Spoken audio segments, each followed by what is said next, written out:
If you look around, you'll see the world can be pretty smart. Okay, very smart. At Capella University, we think education should be smart too. That's why we're reshaping online learning with our FlexPath format. You can set your own deadlines, take classes at your own pace, even leverage your previous experience to move faster. So when it comes to earning your bachelor's degree, you know what kind of choice to make. A smart one. Visit capella.edu to learn more. Capella University. Don't just learn smarter. A different future starts with you. That's why GoDaddy does more than help you find a name. You can create, sell, and get found online so any small business can drive change or build an empire. Because old ideas aren't cutting it anymore. This new year, we need a new generation of thinking, your way of thinking. So whatever you have in mind that will help make a different future, find everything you need to get started at GoDaddy.com. Because the future isn't decided yet. It's still ours to win. Start different at GoDaddy.com. Thank you for visiting ChristopherMedia.net. What's up, everyone? Freddie the Pizza Man here, host of the Pizza Man podcast. Now joining forces with ChristopherMedia.net. Subscribe to the podcast on iTunes, the Pizza Man podcast. And, of course, find all the podcasts on ChristopherMedia.net. We talk Detroit sports. I bring on guests, passions, opinions, all for Detroit sports and more. We even talk pizza. So thanks for tuning in and spread the word. Christopher Media. Let's make some noise. Welcome to Sporgy, the show that gives you half-ass sports fans giving their half-ass opinions. And now, here are your hosts. Welcome to Sporgy number 93. I'm Chris. I'm Rich. I am the Iceman. And I'm Todd. Joining us is Todd. Hello, Todd. All right, Hello, so, Chris. Oh, Todd. We at least till we hit 100, we try to name as many people that we can without the help of Google, who wore 90, the number of the episodes. So obviously 93 will be today's. So Number 90, I have no idea. Maybe Allison Felix should wear number 93 to immortalize it since she's so dominant. Maybe she should just wear a name tag that says what she does. That way people know, like, I'm Allison Felix. Who? Okay. Your slippers. Oh, your slippers? What the hell was that? Oh, yeah. Iceman? Huh? Is your domestic bliss taken care of? Can we go on with the show? How are your slippers? Ice, man. Damn. All right. All right, so who you got for 93, dipshit? Come on, man. Let's go. Yes, you go. My number 93 is John Randall. Yeah, that's who I'm thinking of. He's a Viking guy, right? Yes, he is the Viking guy. Yeah. That's the only one I can think of. See, for me, there's two. There's Doug Gilmour, and, of course, the mule, Johan Franzen. Possibly the worst signing when compared to, we could have had Marian Hossa versus Johan Franzen, and Ken Holland said, I'm going to throw all this money at Johan Franzen. Well, wait a minute. Didn't he make an offer to Hossa, though, before he went to Chicago? I thought Hossa wanted to play in Chicago rather than playing in Detroit. Am I misremembering this? He wanted a long-term contract with whatever team that he was going to go to. Right. Because he signed a one-year contract a year before he played for us with Pittsburgh, and then Pittsburgh lost to Detroit in the Cup Finals that year. The next year he signed a one-year contract with us, and then Detroit lost to Pittsburgh, so he said, fuck it. I want a long-term contract, and I want it with a competitor. And Ken Holland did what Ken Holland always does. What did you do in the playoffs? He looked at Franzen's playoff numbers. He looked at Hossa's playoff numbers. Franzen at that point had a more dominant performance in the playoffs, so they signed him to the long-term contract, offered Hossa the short-term, and he said, later I'm going to play in Chicago. Which is not a bad deal considering that he had Chicago at that point had Scotty Bowman very quietly behind the scenes pulling all the strings, and that's what built that team. So, hey, Rich, you got no love. You got no love for your home team. My home team, Gerald McCoy, Tampa Bay, number 93. You're right. That slipped. All right, whatever. And Ndamukong Suh, Miami Dolphins, number 93. Oh, wait a minute. You mean Detroit hasn't re-signed him yet? Brought him back? That's coming.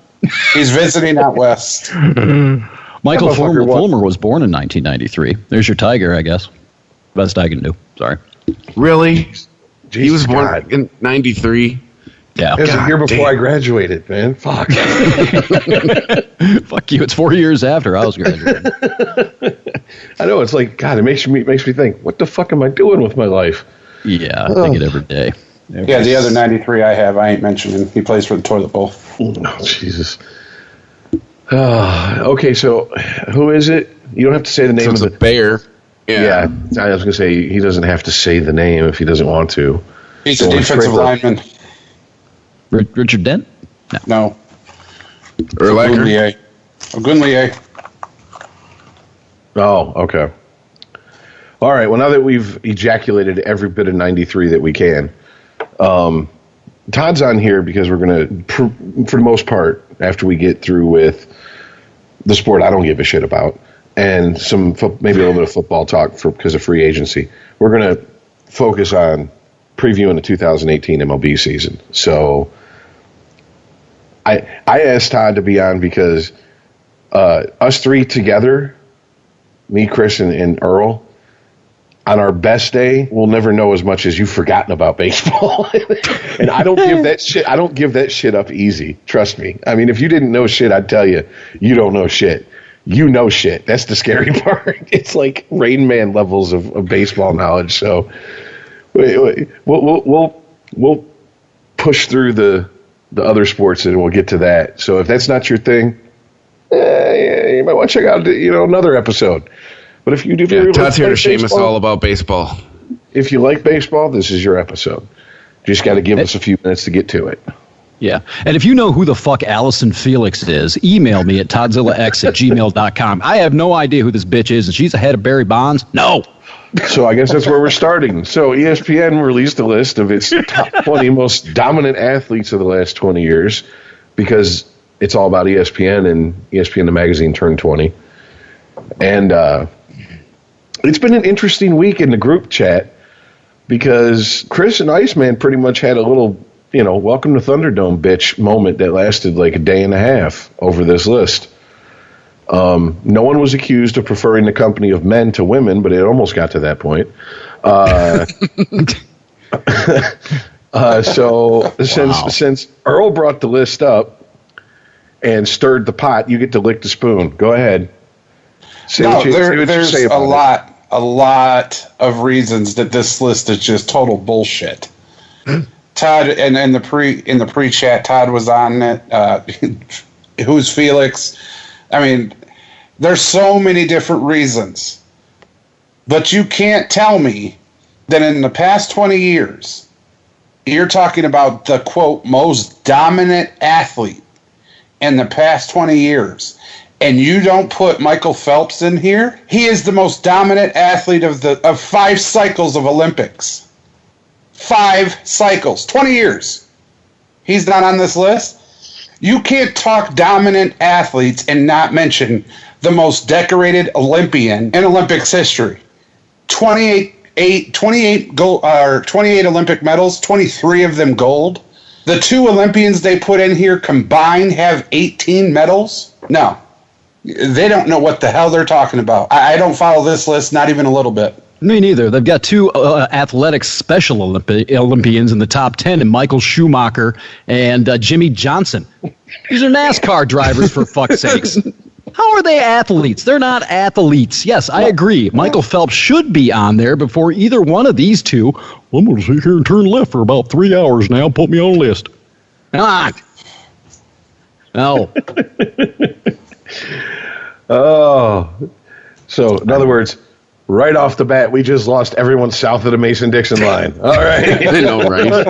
You have internet down there anyway? No. Sorry, guys. We're all tied. Okay, let me just say that I've looked at the list, and as most lists go of the best or whatever the fuck, I just kind of shrug and go, okay, this is just an opinion piece, basically. because they have this dominance rating. And I'm like, okay, who came up with this bullshit? And I don't know. I got to agree. I know that there was a rebuttal piece printed by the was it the author himself? It was the editor. The editor, about why Michael Phelps wasn't on there. I'm like, I mean, I guess when you plant the goalpost, I guess you can pick it up and move it anytime you want. I mean, basically the whole thing seems to me like they come off like we're making the rules and we can change the rules midstream if we want to suit the conclusions that we already came to. So they do, I mean, explain their methodology. Would you like to hear it? Oh, let me strap in for this. Okay, go ahead.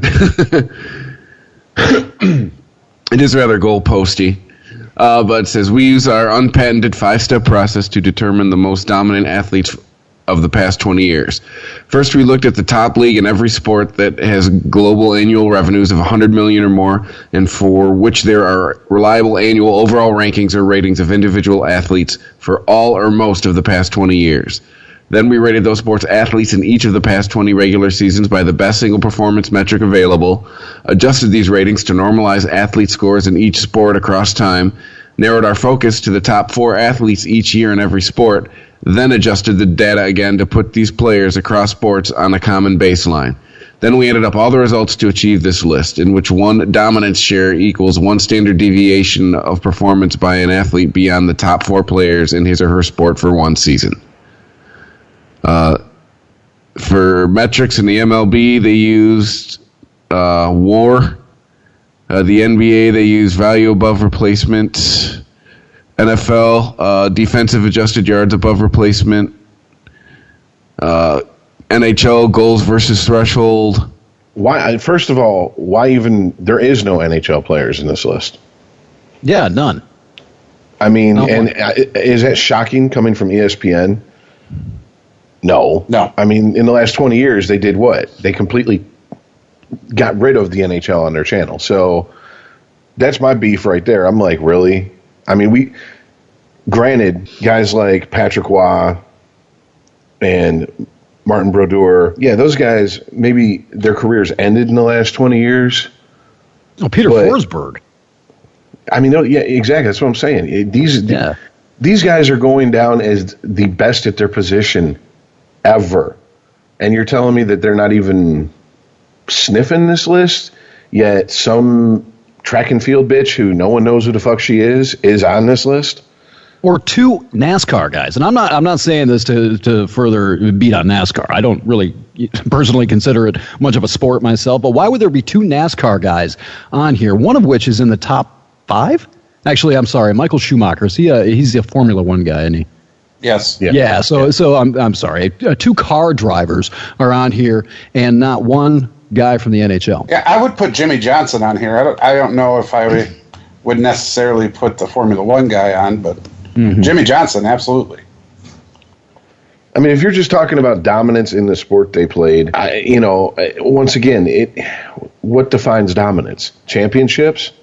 Well, if it's championships, it's not. Obviously, it's not, because why the fuck is Peyton Manning at 3 and Tom Brady at 20? Where's Derek Jeter? Exactly. And Mike Trout. How long has Mike Trout been in the league? What, 7 years maybe? I think 6 or 7. I think he came. This will be his 6th. I think he came up the same year as Harper, or maybe the year before. Okay. So I mean, it's like, really, that's that sample size. So.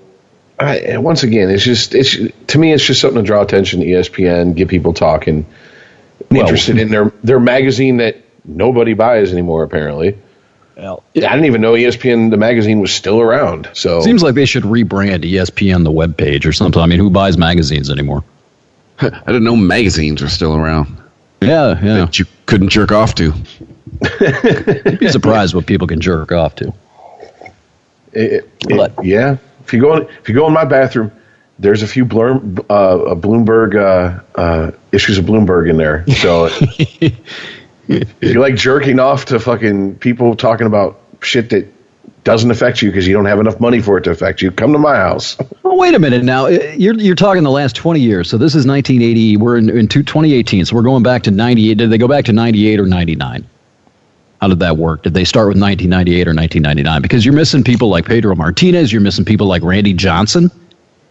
Who big unit. Yeah, they were arguably more dominant than Mike Trout's been, at least on the mound, for a few years. I mean, this is just really weird. I think you hit it on the head. I think it's basically to get it's a piece that's just put together to get people to click on it and get people talking and get people to argue about it.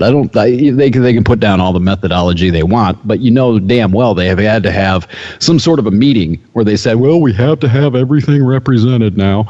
Well, except for hockey, obviously. So that's how you get a track and field person ranking ahead of Barry Bonds. I don't understand it. It has to be that, right? That's what I think. I mean, you look at the companion piece about the top 20 most dominant teams of the last 20 years.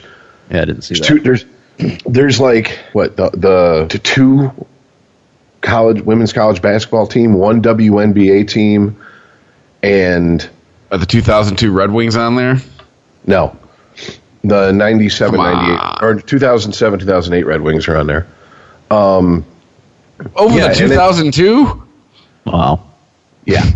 The one that pretty much was the New York Yankees of the NHL. Hey, Chris, calm down. Yeah. There's a cricket team on here. Quit. Just quit. I was about to say that's the other one. It's not cricket. It's rugby. It's the All Blacks from New Zealand. They're on there, and I'm like, okay, really? ESPN is trying to be inclusive for the sake of being inclusive. They're just going to shove whatever they can in there to try to get as many people interested in these lists. I mean, because let's just stop and drop all pretense. Who the fuck watches the WNBA? I didn't want to say it, but that's exactly right.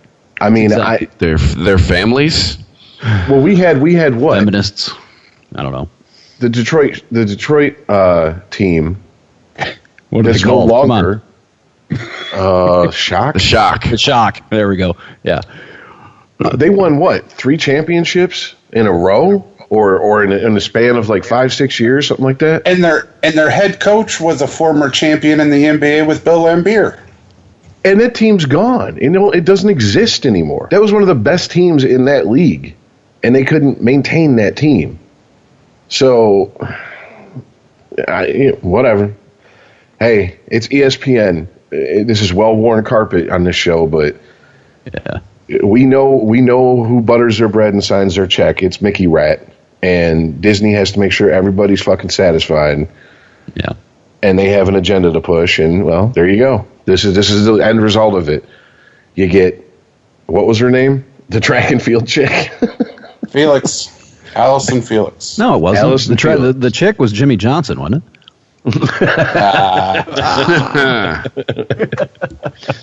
Allison Felix, yeah. So, and I keep scrolling by. I've got this called up now, and I keep scrolling by this woman called. She's got one name. Her name's Marta. Yeah, I'd never heard of her either. Brazilian, right? I hope so. A soccer player. I've never heard of her. I pay attention a little bit to soccer. I mean, not a ton, but I pay more attention to that than I do track and field. I've never heard of her. Did either of you guys before this? No. Oh. Negative. Oh. Yeah.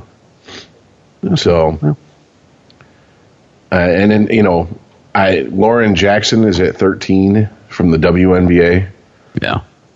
Oh, okay. I mean, because Lawrencetown, really? It says when she notched her 1,000th career point, she became the youngest WNBA star to reach that benchmark. Ditto for 2,000, 3,000, 4,000, and 5,000. Okay, well, I mean, okay, she's dominant in her sport, but I mean, I guess my thing is, if we're talking dominant, shouldn't we talk about the dominant sports? I mean, or at least include them all. Put hockey in there. Yeah, I mean, the fact that you got how many tennis players on this fucking list? Yeah, 3, 4. Really? You need not one hockey player, but that's just me, I guess, because that's my sport. You've got me here to talk baseball. Barry Bonds, next to Michael Jordan and Wayne Gretzky, is the most dominant player I have ever seen on any field. For those probably 3 or 4 years, starting probably, I think, around 2000, after he started, after whatever happened. Since they said, forget for a moment the baggage he carries. That's what it says in the article. I'll forget that. For those 4 years, probably after McGwire set the home run record with Sosa in 98. I have never seen, outside of Gretzky and outside of Jordan, I have never seen anybody dominate their sport the way he did. Ever. 73 home runs. He walked over 200 times. He was intentionally walked 688 times. According to this, I'm just pulling this out of the article. 688 intentional walks. Intentional walks, meaning these guys do not want to pitch to him. He is that dangerous. And that's 381 more than the next closest person. Yeah, and I mean, the fact that they walked him with the bases loaded. Yeah. Yeah. That's unheard of to just go, oh, okay, fuck it. It's better than him hitting a fucking grand slam. And every time he got a pitch to hit, it seemed like for a couple of years, every single time he did something with it. Because he never got anything to hit, and he still hit 73 home runs that year. Yeah, but my problem with Barry, though, is he cheated. Well, whatever. That's fine. I'm with you there. I completely understand that, but he played the game. And well, at that point, then I got to tell you, where's Lance Armstrong? Yeah. No, I don't. Well, yeah, I don't know. 7 back-to-back fucking... No, you're not wrong, dude. If they're going to put Barry Bonds on here, where is Lance Armstrong? That's what I was thinking when I saw it, yeah. Yeah, I'm down with that. That's no joke. That's athlete, all about athlete. Mm-hmm. Yeah, that's more of an athletic endeavor than NASCAR. And again, I'm not saying that to pick on NASCAR, but yeah, it's you're riding a bike. And on top of that, and we've had this discussion before, Todd, even you and I have had this discussion off air. Especially when it comes to cycling, though, everybody was doping. Yeah, that was the most corrupt sport. If you're going by using that as the measuring stick, everybody was doping, and he was still, even if he doped, so was everybody else, and he was still that dominant. Come on, that's the same. It's the same thing with Bonds. I mean, he wasn't the only one. It wasn't like he was the only one in MLB who was injecting shit into his butt before the game. No, when Nook Logan gets suspended for injecting steroids and he sniffed the majors for a season maybe? Come on, man. Yeah. You can't tell me steroids are the defining factor that's going to make you a dominant baseball player. If you can't hit a ball, I don't care how fucking buff you are. You're just going to strike out with buffness. That's it. Yeah, I mean, that's fine. With a list like this, I mean, we're not talking about putting Bonds into the Hall of Fame. We're not talking about anything like that. If you're going to have a list like this, and you have to take the playing field into account, and Bonds was still far heads and shoulders above everyone else. Even then, I'm talking relatively speaking, he was still more dominant than anybody I have ever seen on a baseball field for that 3 or 4 years. And he was going to the Hall of Fame before that. Yeah, that's the bitch of the entire situation. He was a Hall of Fame player before he ever stuck a needle in himself. Yeah, he could play way before he could go yard. He could play. Oh yeah, yeah. He was a first ballot Hall of Famer before he stuck anything in his butt. I mean, needle. Sorry, but no. I mean, if you're talking about this, you have to. I guess maybe the answer is to you have to take the entire playing field into context. Yeah, maybe he juiced.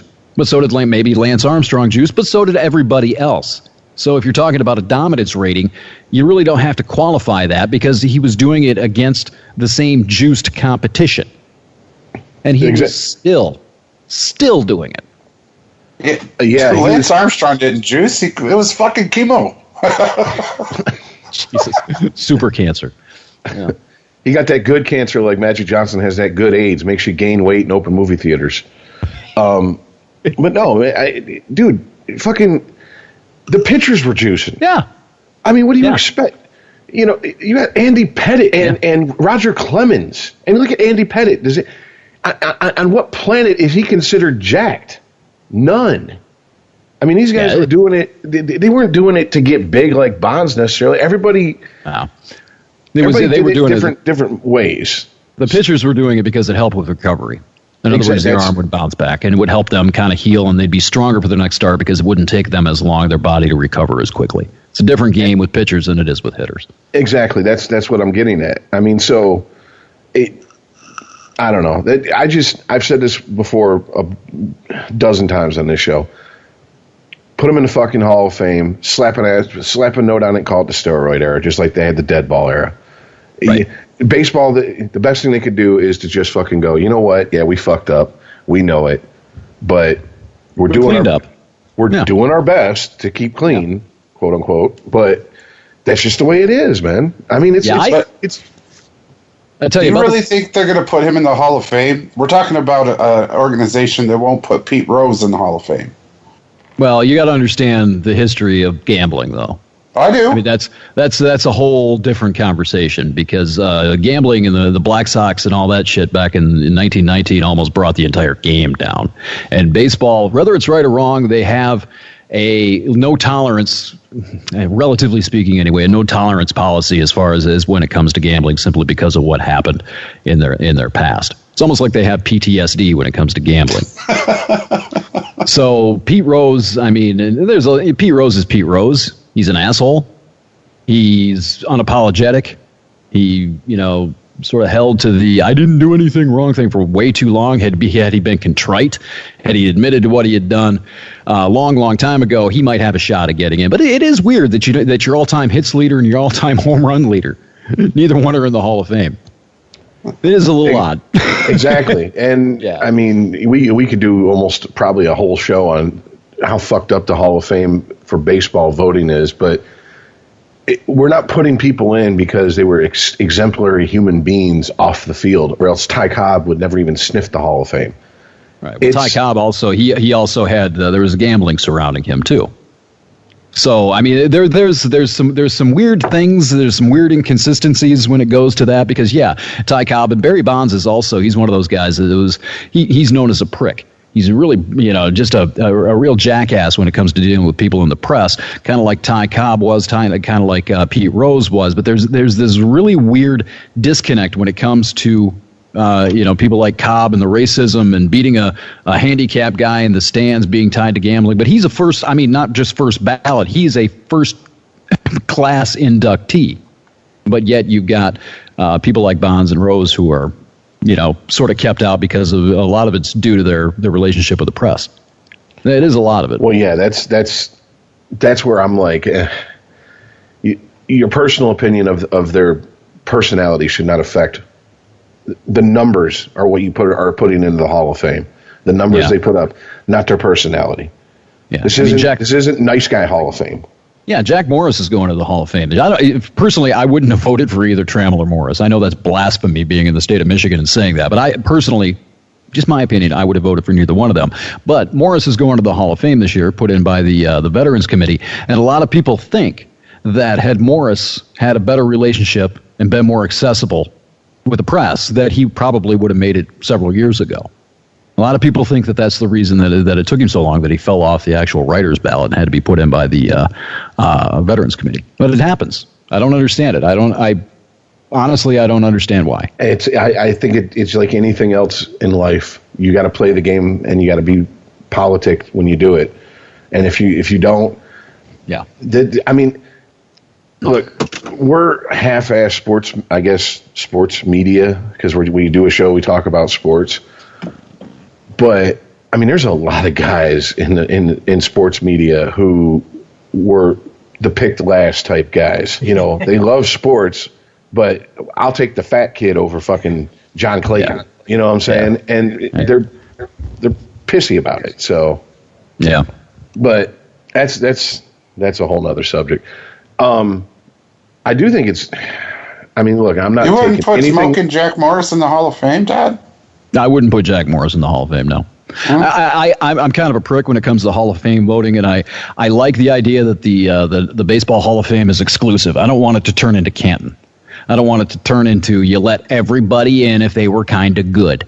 It's the Baseball Hall of Fame. It's not the Hall of Very Good. I know it's a cliche, but that's exactly what it is. And my standard is that if I were voting, which obviously I never will, but if I had any question, if I had to ask, is this person a Hall of Famer? My default answer would be no, he's not a Hall of Famer. If I have to ask, you don't belong in the Hall of Fame. I mean, you're a great player. Great. Go into the Tiger Hall of Fame. Go into the Michigan Hall of Fame. But you do not belong in the National Baseball Hall of Fame if I have to ask and consider whether or not you belong. That's my standard. And Jack Morris, you look at his ERA, You look at, I don't think he ever won a Cy Young Award. Won 20 games once, I think, maybe twice. His ERA, I think, is the highest or second highest of anybody in the Hall of Fame when he gets inducted. Didn't strike out 3,000. He was good. He was very good. He is a clutch player. He's known for one game. He's known for that 10-inning shutout in Game 7 of the 91 World Series. And that's the one thing that is that sort of pushed him over the edge. Had he not had that one game that everybody remembers, this signature moment, I don't think he'd be in the Hall of Fame. I remember him more for 84, but okay. Well, it's because you live in Michigan. But I used to. I live in Kansas now, but yeah. Oh, Jesus. Really? You have internet there, too? Sweet. We got chicken wire, actually. Ran up to the shed. And fuck yeah. Tell Dorothy Todd said hi. Right? No, but I mean, as soon as she gets back. Well, outside of Tiger fans, most people around the country remember Morris for that one game. That's it. And had he not had that game, I don't think he'd be in. Yeah, when I was living in Florida during that Game 7, and a lot of people were like, Jack Morris, you mean the guy who used to pitch for the Tigers? And I'm like, and they say it with a question mark at the end of it. And I'm like, what? Yeah. You have to ask? And so it. Yeah. I've been around the country enough to know that, yeah, it's true. Now, Trammell, come on, man. Ozzie Guillen's in the Hall of Fame, and Trammell's numbers. Ozzie Guillen's in the Hall of Fame? Double check that. No. He's not? I don't think so. You can double check that. I don't think so. Not Ozzie Guillen. God damn it. Ozzie Smith. Thank you. Best defensive shortstop ever. He got in on his glove. He ain't no Trammell ain't no Ozzie Smith with a glove. No. But I'm talking about just basic his offensive numbers. Yeah, Robin Yount was better. He wasn't even the best shortstop in his division, let alone his generation. That's why I don't put him in. I mean, I think you know how I would let him in. I would let him in tethered to Lou Whitaker, because that was a Hall of Fame Keystone combination. They played together longer than any other Keystone combination in the history of baseball. They were icons in the city. They won a World Series together. They were Trammell to Whitaker. Whitaker and Trammell, you say the two together. I would put those two in the Hall of Fame together. Give them put both of their faces on one plaque. I would do that. I wouldn't put either one of them in alone. In fact, looking at the statistics, just looking at the stats, Lou Whitaker may have a better case for the Hall of Fame than Trammell, if you compare it to what other second basemen throughout the history of the game have done. But once again, you're kind of comparing the '84 Tigers to the go-to-work Pistons. What? Without the players they played with, they weren't really that good, right? I have no idea what you're saying, brother. You don't know the go-to-work Pistons. All right. Nah, sorry, man. No, I'm just saying. Trammell. It makes a lot of sense. It really does. He was a really good player. He was. But again, Robin Yount, if you look at his statistics, he was a first ballot Hall of Famer. I think he wound up with well over 3,000 hits, I think. Yount was a better shortstop, and he played in the same division as Trammell did. Cal Ripken played in the same division during that period of time as Trammell did. And one of the benchmarks and one of the qualifiers and one of the voting parameters, I guess, that the Hall of Fame gives is that they typically want these players to be the best at their position while they played. It's sort of I don't know if it's written down or it's an unwritten rule, but that's sort of the kind of the standard they go by, unless there was just this glut of talent there. And Yount, Ripken, they were kind of on par. Trammell was never quite at that level. He had one good year. He had 1 year where he got ripped off. He should have won the MVP at 87. He didn't. George Bell, I think, beat him out for God knows what reason. But he never got his MVP. He won one championship, won a few Gold Gloves, was an All-Star a few times, but he was never a dominant shortstop like Cal Ripken and like Robin Yount was. It was good. Well, I mean, to double back on something you said about Lou Whitaker, you could actually make a case that he's more deserving of the Hall of Fame. Yeah. It goes back to what we were speaking about even before that. He also had a contentious relationship with the press. Alan Trammell was not that guy. Right. Alan Trammell was affable. He was the boy next door, and Lou Whitaker was sort of the leave me alone, let me go play second base. Yeah, kind of guy. Yeah. I ain't about that talk. I'm just about that action, boss. Yeah, God, he was good. Lou Whitaker was so good. No, I consider myself very lucky to have seen those guys play in person many times as a kid. Yeah, me too. I was I saw them when I was working at Tiger Stadium. I started there in 1994. And sitting off the auxiliary scoreboards. Remember Tiger Stadium? They had those scoreboards that hung off the upper decks on the infield. That's where my camera was. And it was, Gibson was on one of those teams toward the end of his career. Whitaker and Trammell were both still there. I felt so lucky to be able to watch that. But Whitaker, I think he was maybe Frank White, Willie Randolph, maybe. But there weren't a lot of really great second basemen. Damaso Garcia played for the Blue Jays about that time. He was a good ball player. But I think Whitaker, if you look at the second basemen who were playing at the time, it depends on whether or not you put Paul Molitor in that category. He played a lot of third base for the Brewers, but he was right up there. I mean, he was probably closer to the top tier of second baseman during the time he played, maybe, than Trammell was. Well, one of the things. Go ahead. One of the things until Trammell and Morris were put in by the Veteran Committee that blew my mind, and I would talk to people, other sports fans, and they would go, "Damn, really? I never thought about it. That's fucked up." Is that of that '84 Tigers team, take away Sparky Anderson, there was no Hall of Famers. Not one. Not even until these two. Not even close. That's what I'm saying, and I can't think of a team that everybody is eligible for the Hall of Fame that won a World Series that didn't have at least one Hall of Famer on it before the Tigers in '84. And they might be out there, but I can't think of one. Yeah, because even the catcher, Lance Parrish, he was nothing after he left Detroit. He had one good year in Philadelphia. I think he hit like 24. But he was an 8-time All-Star. Yeah, he was my favorite player when I was growing up. I mean, he was the Mine shit. too, by the way. Yeah. I hated Gary Carter because Gary Carter, I thought, was the only catcher in baseball that was better, so I hated him. Absolutely. In fact, I may have given him the brain tumor. I don't know, just with my vibes. But, there was really nobody else. The love for Marty Castillo? Talk from the '84 team? What about Rusty Kuntz? Come on. If we're going to do this, like Tom Brookins, give me some. It's pronounced. How many times do you think Rusty in his life had to say, "It's pronounced Kuntz, thank you very much"? Every damn day. You know he was picked on in school. Hey, what's up, cunts? Oh, you think? Yeah, I thought my last name got some heat in school, but yeah, at least it ain't cunts. Yeah. No, you're right though. I mean, I'm trying to think of another team that won a World Series that didn't have any Hall of Famers on it. Up until then, it's hard.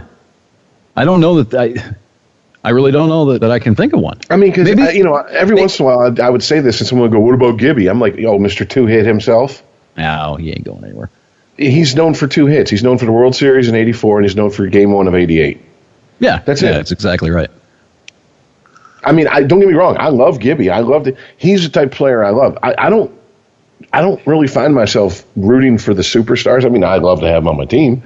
Yeah, but like Placido Polanco is my favorite player, probably of this last run the Tigers had.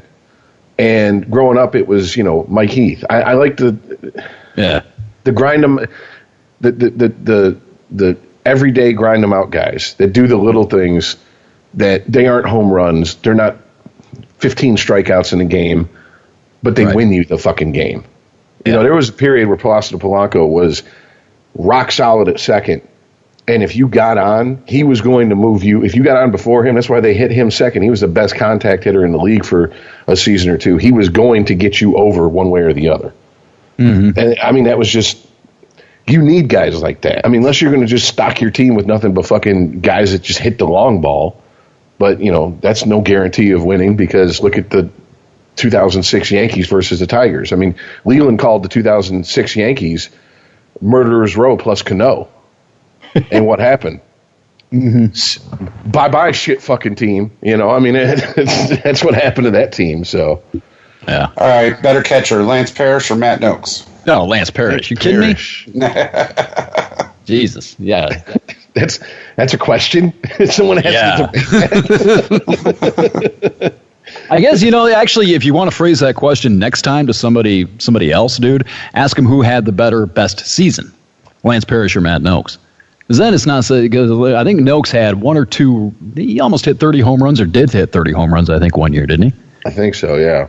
Like he was 92 or 93, maybe? He was hot shit for a minute. Like, they were really pushing him. And then later, I was like, what happened? I came back from Florida, and I'm like, where's Matt Noakes? And they're like, yeah, it's a good question. Yeah. Okay. He's in New York. Oh, here's one for you if you want to ask questions like that. Rob Deere or Pete Incaviglia? Jesus. I don't know. I got a bigger breeze from Incaviglia, but Deere actually hit the ball. So those are dark days in Tiger history if you're bringing up those names. Yeah, well, those dark days are back. No. Yes. Oh, should just jump right into it. Your bracket's on fire. We'll talk about the tournament. Your bracket is done. If you can hear our voice, 2 number 1 seeds are out. We'll talk. We'll get to all that next week. We're already in baseball. Let's just bathe right in it. Well, you know what? If you want to talk about the bracket for like 2 minutes, I'm going to go hit the head, and then I'll jump back in. How's that? Okay, cool. Well, Todd's peeing. Your bracket is still on fire. Your bracket's going down the toilet with his pee. Even if Todd peed on your bracket, it would still be on fire. Yeah, nobody saw this shit coming. Like, can we stop calling UMBC a Cinderella story? You won a game. A Cinderella story would win the whole fucking tournament. Yeah, a Cinderella story about a team. You won one fucking game. Can we calm down the hyperbole? I have to say this, though. It's never happened before. That is a epic history-making upset. But you're going to have one win. It's a history-making upset. It is not a Cinderella story. No, absolutely. Yes. Cinderella story goes at least to the fucking championship game. Give me to the Elite Eight. But, I mean, that's really the only thing really in my mind, as the non-basketball fan on the show, the only thing really worth talking about at this point is where does that rank in upsets? That's the top. That is the biggest upset. I mean, is it up there with Appalachian State and Michigan? Yeah, it beats that. Oh yeah, it kicks that one's ass.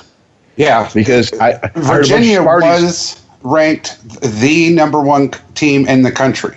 Not just the number 1 in the tournament, not just number 1 for their division. They were ranked the number 1 in the country. And Michigan Appalachian State, when you get down to that was a tune-up game. That was like an August first week 1 football game. This was, this was number 16 destroying number 1's hopes right away. In the tournament, and didn't they have to even play in? Weren't they one of the first 4 teams or whatever? Didn't they have to play in to get in the tournament? Right. Yeah. Mm-hmm. No, and this has never happened before. I mean, this is for a while. This is going to be like the upset. Well, I mean, the reason I brought up Michigan and Appalachian State is because I've been listening to for the last couple of days a bunch of fucking butthurt Sparty fans call up and say, no way is it bigger than the Michigan Appalachian State upset. That's the worst. That's the worst upset in history. Oh. Michigan has to take that L, and I'm like, calm your tits, Sparty fans. Could you please stop being obsessed with Michigan just for a day? Like, seriously, we get it. You hate Michigan. I understand that. And what makes this upset so big as well is yes, it was a 1 seed, but this was the 1 seed. This was the team that was picked to win the tournament. Yeah, that's what I was saying. This is the number 1 team in the country, not just their bracket, not just their division. They were the fucking Patriots. Everybody knew coming into March Madness, into this tournament, they had to beat Virginia at some point. I don't care where you started, where you were going to end. If you were going to go and be called a national champion, you were facing Virginia. Well, to just pivot just a little bit, the more interesting talk locally, at least, is there is a bunch of people fucking saying Izzo's done. And I mean, get the fuck out of my face. The people that are talking about the hashtag fire Izzo for what? A game for starters, and he can't shoot the ball. He can't make the ball go in the basket. I mean, I think it's ridiculous. Unfortunately, to call for his firing. A lot of what I'm hearing is people who, because unfortunately in today's day and age, politics and everything leak into everything. Nothing is unsullied.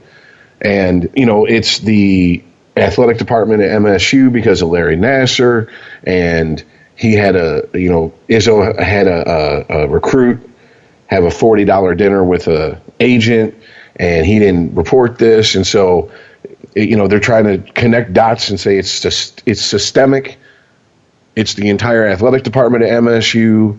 They need to clean house, and I'm just like, oh my fucking god, dude! What the fuck does Larry Nassar have to do with Tom Izzo? Nothing. I'll interject here. Those people are stupid, and they should shut up. They don't have anything to do with Tom Izzo or the basketball program. And for the people who are hashtagging Fire Izzo, perhaps, as I told Chris on Facebook, the hashtag should have been Play Izzo, because he may have made 1 or 2 or maybe 3 of those last 13 shots the team missed, and they would have won the game. It wasn't his fault his team missed the last 13 freaking shots and lost by what, 4? Yeah, you make 2 more shots throughout the course of the game, the team wins. They theoretically, shooting aside, outplayed Syracuse. All they had to do was hit 2 more shots. That's it. They had an off night. Choked, whatever you want to say. That's not Izzo's fault. See, this is, and I've been guilty of it in my life. I kind of feel like I'm going through it now with the Red Wings. This is the problem with having success over a long period of time. Yeah. When you run in, it's inevitable. Okay? Failure is a part of sports. Losing is a major part of sports. One team wins the championship, not everybody. One team. So that's what makes it special, though. So another part of sports is performing under pressure. These kids are 18 to 22 years old. A lot of these kids, you don't know how they're going to perform down in crunch time when the team's down and they have to hit big shots. This isn't the coach's fault that they went out there and they essentially choked. This isn't the NBA. You're not signing these people after, a 10-year sample size to know who can hit in the clutch and who can't. They're high school kids coming in to play college ball. They're young kids. They got, apparently, it seemed to me anyway, watching the game, that they were basically clenching their buttholes every time they shot the ball. That doesn't have anything to do with coaching. He's put together a hell of a program in Michigan State. I mean, they had a lot of success under Tom Izzo. I mean, I would really like to sit someone down who really believes that Izzo should be fired and go, who the fuck you think you're going to get to replace him? This is the best basketball coach you're ever going to see at MSU. Wow. I mean, in your lifetime, the odds are winning the lottery ridiculous that you're going to find a better coach to replace him. Yeah. It just doesn't happen every day, folks. And I don't know. It just, to me, it's very irritating that somehow, because Larry Nassar molested 150 plus people, girls, and I guess people now, because there's a guy that come out and said that he molested them. It's somehow that means, and don't get it wrong, I'm a Wolverine fan, fuck State, but that doesn't mean you clean fucking house. No. It doesn't, I don't kick you in the shin for your mortgage. These two things have nothing to do with each other, period. Now, if you want to fire the athletic director and do everything that they've been doing, I understand that. But Larry Nassar wasn't, taking stem cells from 14-year-old girls and injecting them into the football and basketball team at State. And to act like somehow that he has something to do with any of this is just, I don't know, it's beyond me. And it's once again, it just goes back to everything. It's political. It's virtual mobism. Yes, everybody jumping into the mobs. Yeah. Oh my God, everything has to apply to everything. You've got to, and people have to interject their agenda in absolutely everything. I'm not going to get into politics on this show, man. But that's, and you're absolutely right. And just get a grip on yourselves, people. Until you can connect some direct dots Leave the Nasser thing out of it. It's sports, man. It was one bad game, and if you want to try to connect the two, you're connecting shit that ain't there. I mean, all I can say is this: if next year he makes a Sweet 16 or an Elite 8, those same people that were probably tweeting out, fire Izzo, are going to be singing his praises. So, yep. Well, Michigan State losing, we already said it. It's not the biggest upset. There are so many upsets this year. It's redonkulous. People here are still dumbfounded. Well, people here are still dumbfounded that Wichita State lost to fucking Marshall. Well, I'm surprised Marshall's plane didn't crash on the way to the game. I'm surprised they have cable in Kansas. Too soon? I told you. Chicken wire. We got shit. We got shit working. Tin cans. Saying. You want to watch porn? They got little midgets inside of an empty TV to act out the scene for you. Oh shit! Yeah, they do. That's truth. I told you, man. Hey, who's got the fattest asses and tightest pussy? Midgets. All right. So anything else? About Xavier, tournament? Florida State. I mean, Cincinnati beaten by Nevada. What? That's as bad as Loyola Chicago beating Tennessee. I'm sorry, Loyola. So this whole season of this bracket doesn't make any sense. Fire everybody. Hashtag fuck everybody. Fire everybody. Fire all the fucking coaches. Are you kidding me? Virginia's coach is still sitting on the sideline going, what? Hey, man. All I know is that of us three that filled out a bracket, somehow I ended up in first, which goes to show you that you don't need to know shit about fucking college basketball to win a bracket, period, because I don't know shit. It's actually better if you don't. I mean, I didn't go so superficial as, they got the prettier uniforms, I'll pick them. There's a little bit more to it than that, but not much. That's next year. Yeah. And what mascot would beat the other mascot? Wasn't that a Simpsons episode? Yes. Yeah. So that's for 2 years down the road. See, that's my strategy, folks. Follow me to Vegas. It's good. Let's hit the sports book. All right. And then Houston beating Michigan. That was terrible. Here I thought we were done. No. I'm just saying. Houston beating Michigan. Houston didn't beat Michigan. What the fuck are you talking about? Yeah, they did. Beat the shit out of Michigan. But, 3 seconds, luck. You do understand how long the game runs, right? Oh, boy. Because that was part of the game, that last 3 seconds. I'm just saying. A lot of luck. Just saying. They were ahead at the end of the game. They won. They did. Yeah, they didn't get beat. They're playing. Really? This must be a team of phantoms that I'm going to watch on Thursday. You and Chris can go get married and have your stats later. I'm just saying. Oh boy! Okay, just because you got a W in the win column doesn't mean you won.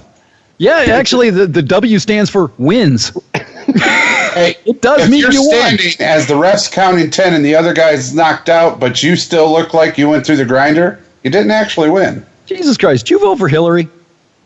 Absolutely not. Because you understand how, well, we got more votes. You understand how score is tabulated, correct?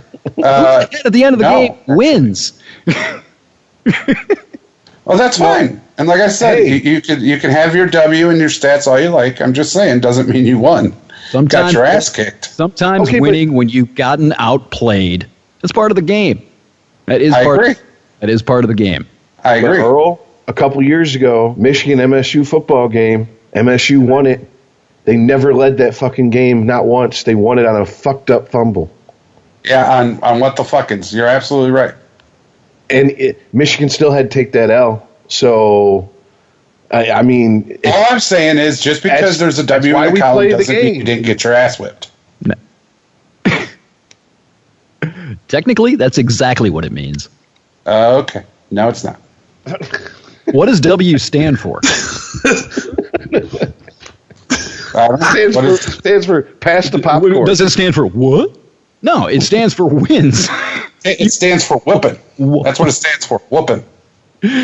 Oh, Viva Kansas. Viva your educational. So didn't you? No, never mind. See, this is calm down. I got my education up there.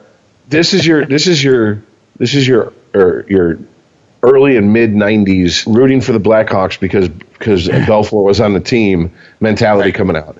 They may lose the game, but they're going to win the fights. So that's a win in my book. Well, Houston got a moral victory the other day. Then I guess. Hey, you know what? You won the game, but Ed Belfour saved 51 out of 52 shots. God damn it! And still lost the game. Yeah, I remember '95. Let me guess, Earl. Were you one of those people that when the Red Wings lost Game 4, you said, "Oh, that's because they want to win it at home"? Oh, they absolutely was. On purpose. Absolutely was. Yeah. Tinfoil up, folks. Hashtag get the tinfoil. Get the fuck out of here. These are professional athletes, man. You think they're gonna fucking risk that shit? You know what though? I woke everybody in my house up when Michigan won that game. Oh God! All right. My dog came up and was like, "What the fuck?" Well, hey man. I will say this. One other thing as far as that Michigan game goes. Whether they got outplayed or not, that's the kind of shot that we've all seen it. Something happens to a team, and something like that, something miraculous like that happens.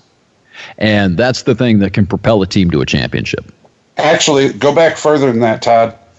They were down by 2 with 3.6 seconds left, and Michigan fouled Houston. Houston comes down and misses both free throws. Yeah. And then with 3.6 seconds, they go the length of the court and make a wild what-the-fucking shot and goes in. Yeah. Yeah. That was the Michigan shit. Michigan deftly outplayed them for the last 3.2 seconds. It's... Yeah, you can't even hit your free throws. Come on. That's the thing. That is the thing that separated Michigan State and Syracuse, because they were playing this tic-tac, free throw contest down the stretch, and Syracuse hit their free throws. Houston didn't. So, and Earl, there is a whole cottage industry on hating Christian Laettner. Oh, and I hate that motherfucker. It all started with that shot. Oh, I hate him. You know exactly what I'm talking about. So yeah. Oh my God, I hated that man. Advance, survive and advance. That's the name of the game in the tournament. That's exactly right. Who was that point guard, Duke? Was that Bobby Hurley? Am I remembering that name right? Duke had a point guard back when they were going up against the Fab Five. Oh shit! That sounds correct. I think it was Bobby Hurley. I hated that little son of a bitch so much. If I saw him on the side of I-75, I'd have run him down. I swear to God, I hated him so much. Duke was... He was good. He was good, but man, that's why I hated him. But Duke was one of those teams that were just... It seems like they were fucking recruited to play the villain to the rest of the NCAA back then.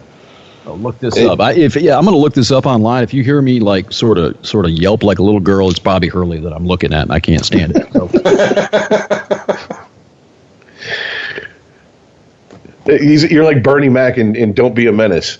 I hate my gums because they black. Let's see, Bobby Hurley. I hate the back of Forrest Whitaker's neck. Most of all, I hate that black ass Wesley Snipes.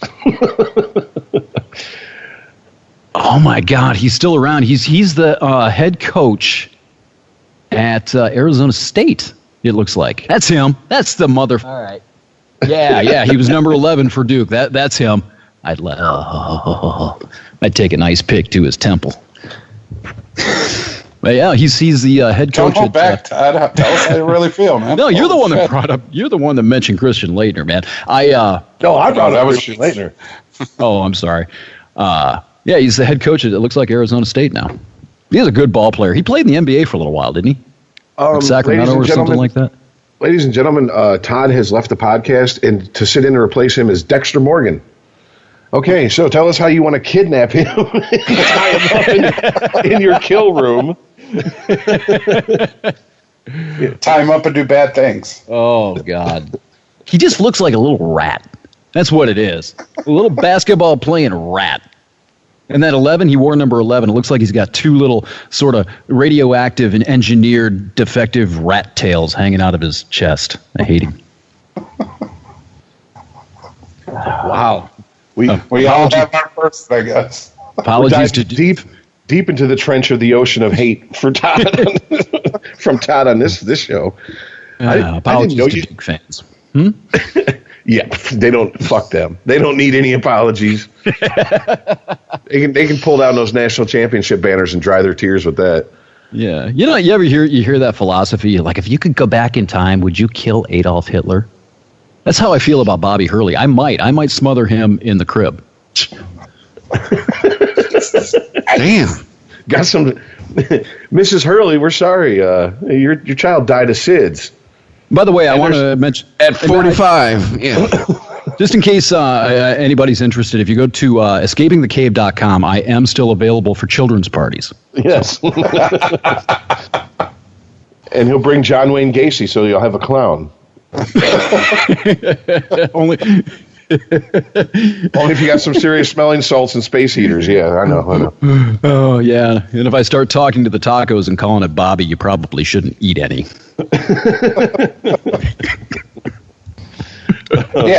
Coaching in college has gotten sick. Can we move the fuck on to baseball before I push everybody away from this podcast? All right. I'm just saying, coaching in college football has gotten sick.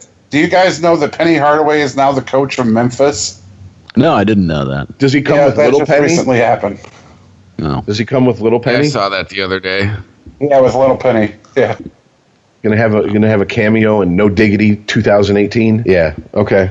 Well, Avery Johnson is the coach of Alabama. Stop it. What the fuck did you think these guys were gonna do? They spend their entire life learning to put a ball through a hoop. You think they're gonna? Well, Chris Webber's fucking timeout ass is sitting in a fucking booth talking about it. Do that. I'm picturing Bobby Hurley playing the Ned Beatty character in Deliverance. God, man. Come on, squeal! Squeal! Oh God! All right, so baseball. Yeah, I didn't mean to lean us down this road. Shit. You're not ever going to invite me back here again, are you? This is entertaining as hell. Break. In fact, I think we could actually just make a show of naming players until we find someone you hate, and then just let you go off for about 2 hours, and that would probably be it. I got a few. Yeah, because we're not inviting you back. You keep insulting NASCAR. Turns into a snuff podcast. Well, Jesus, I wouldn't insult NASCAR if we just stick to sports. No, interesting tidbit is that this is supposed to be a sports show. Left is way better than turning left for you. Sorry? Running left is way better than turning left for you. Yeah, it is. Oh, yeah. Just making sure. Okay. All right. Are you done interjecting ice? Did the middle of my sentence interrupt the beginning of yours? Okay. Interesting tidbit. This is supposed to be a sports podcast. Who was it? Jamie Kennedy said that we were put on a list of like his top comedy podcasts or something. You guys were? Something like that. Holy shit, wait a minute. People actually listen to this? I know, right? Holy crap. Exactly. I wish you would have told me that before. I'd have been all serious and stuff. I'm sorry. I'm Mr. Hurley. Sir, I'm sorry. No, it's too late now, man. You got to remember, I'm recording on my end. Chris is recording on his end. We got multiple sources. Yeah, but wait a minute. I'm going to take back the Deliverance comment. I'm thinking more down the line of Misery, where he's tied up on the bed and he's got that piece of wood between his ankles. And about maybe a week before that, the NCAA tournament in the mid-'90s, you got the woman coming in with a sledgehammer just taking the ankle out. Kathy Bates walks in. Yeah. Christian Leitner tied up in the basement. No, tie him up, put him in the corner, and make him watch. You're next. Oh, God. So Grant Hill's running around screaming like a little girl. So how did this happen? Jamie Kennedy put you guys on a list as one of the funniest podcasts. Did I hear that right? No, he put us on a Twitter list of comedy podcasts he likes. Oh, but this was hi, Jamie. Yeah, who knows if we're still on that list? Apparently, we're a comedy sports podcast. I'll take it. Honestly, I had no idea you guys had listeners. Nah, I'm sorry. I mean, I probably should. You've been doing this for a while, but it never occurred to me. I thought I was just coming on to bullshit with you guys and a few people that listened. I didn't really understand. We're coming up on what, 2 years now, Chris? Yeah. Wow. Because it was next show will be our 2-year mark technically. Yeah, there you go. So all 5 of you that listen, and Jamie Kennedy, we appreciate it. Yeah. keep tuning in. Yep. Go ahead. EscapingTheCave.com, Mr. Kennedy. You're cordially invited. Yeah, keep tuning in. We'll keep putting out lukewarm fucking content. And by the way, right now, if you are listening, Jamie Kennedy, will you tell Bill Maher to quit ripping me off, please? I swear to God, the guy listens to my show and then takes it, waits 2 weeks and puts it on his. It's been happening for years. I've been talking about it. It's a fact. I think it's traceable.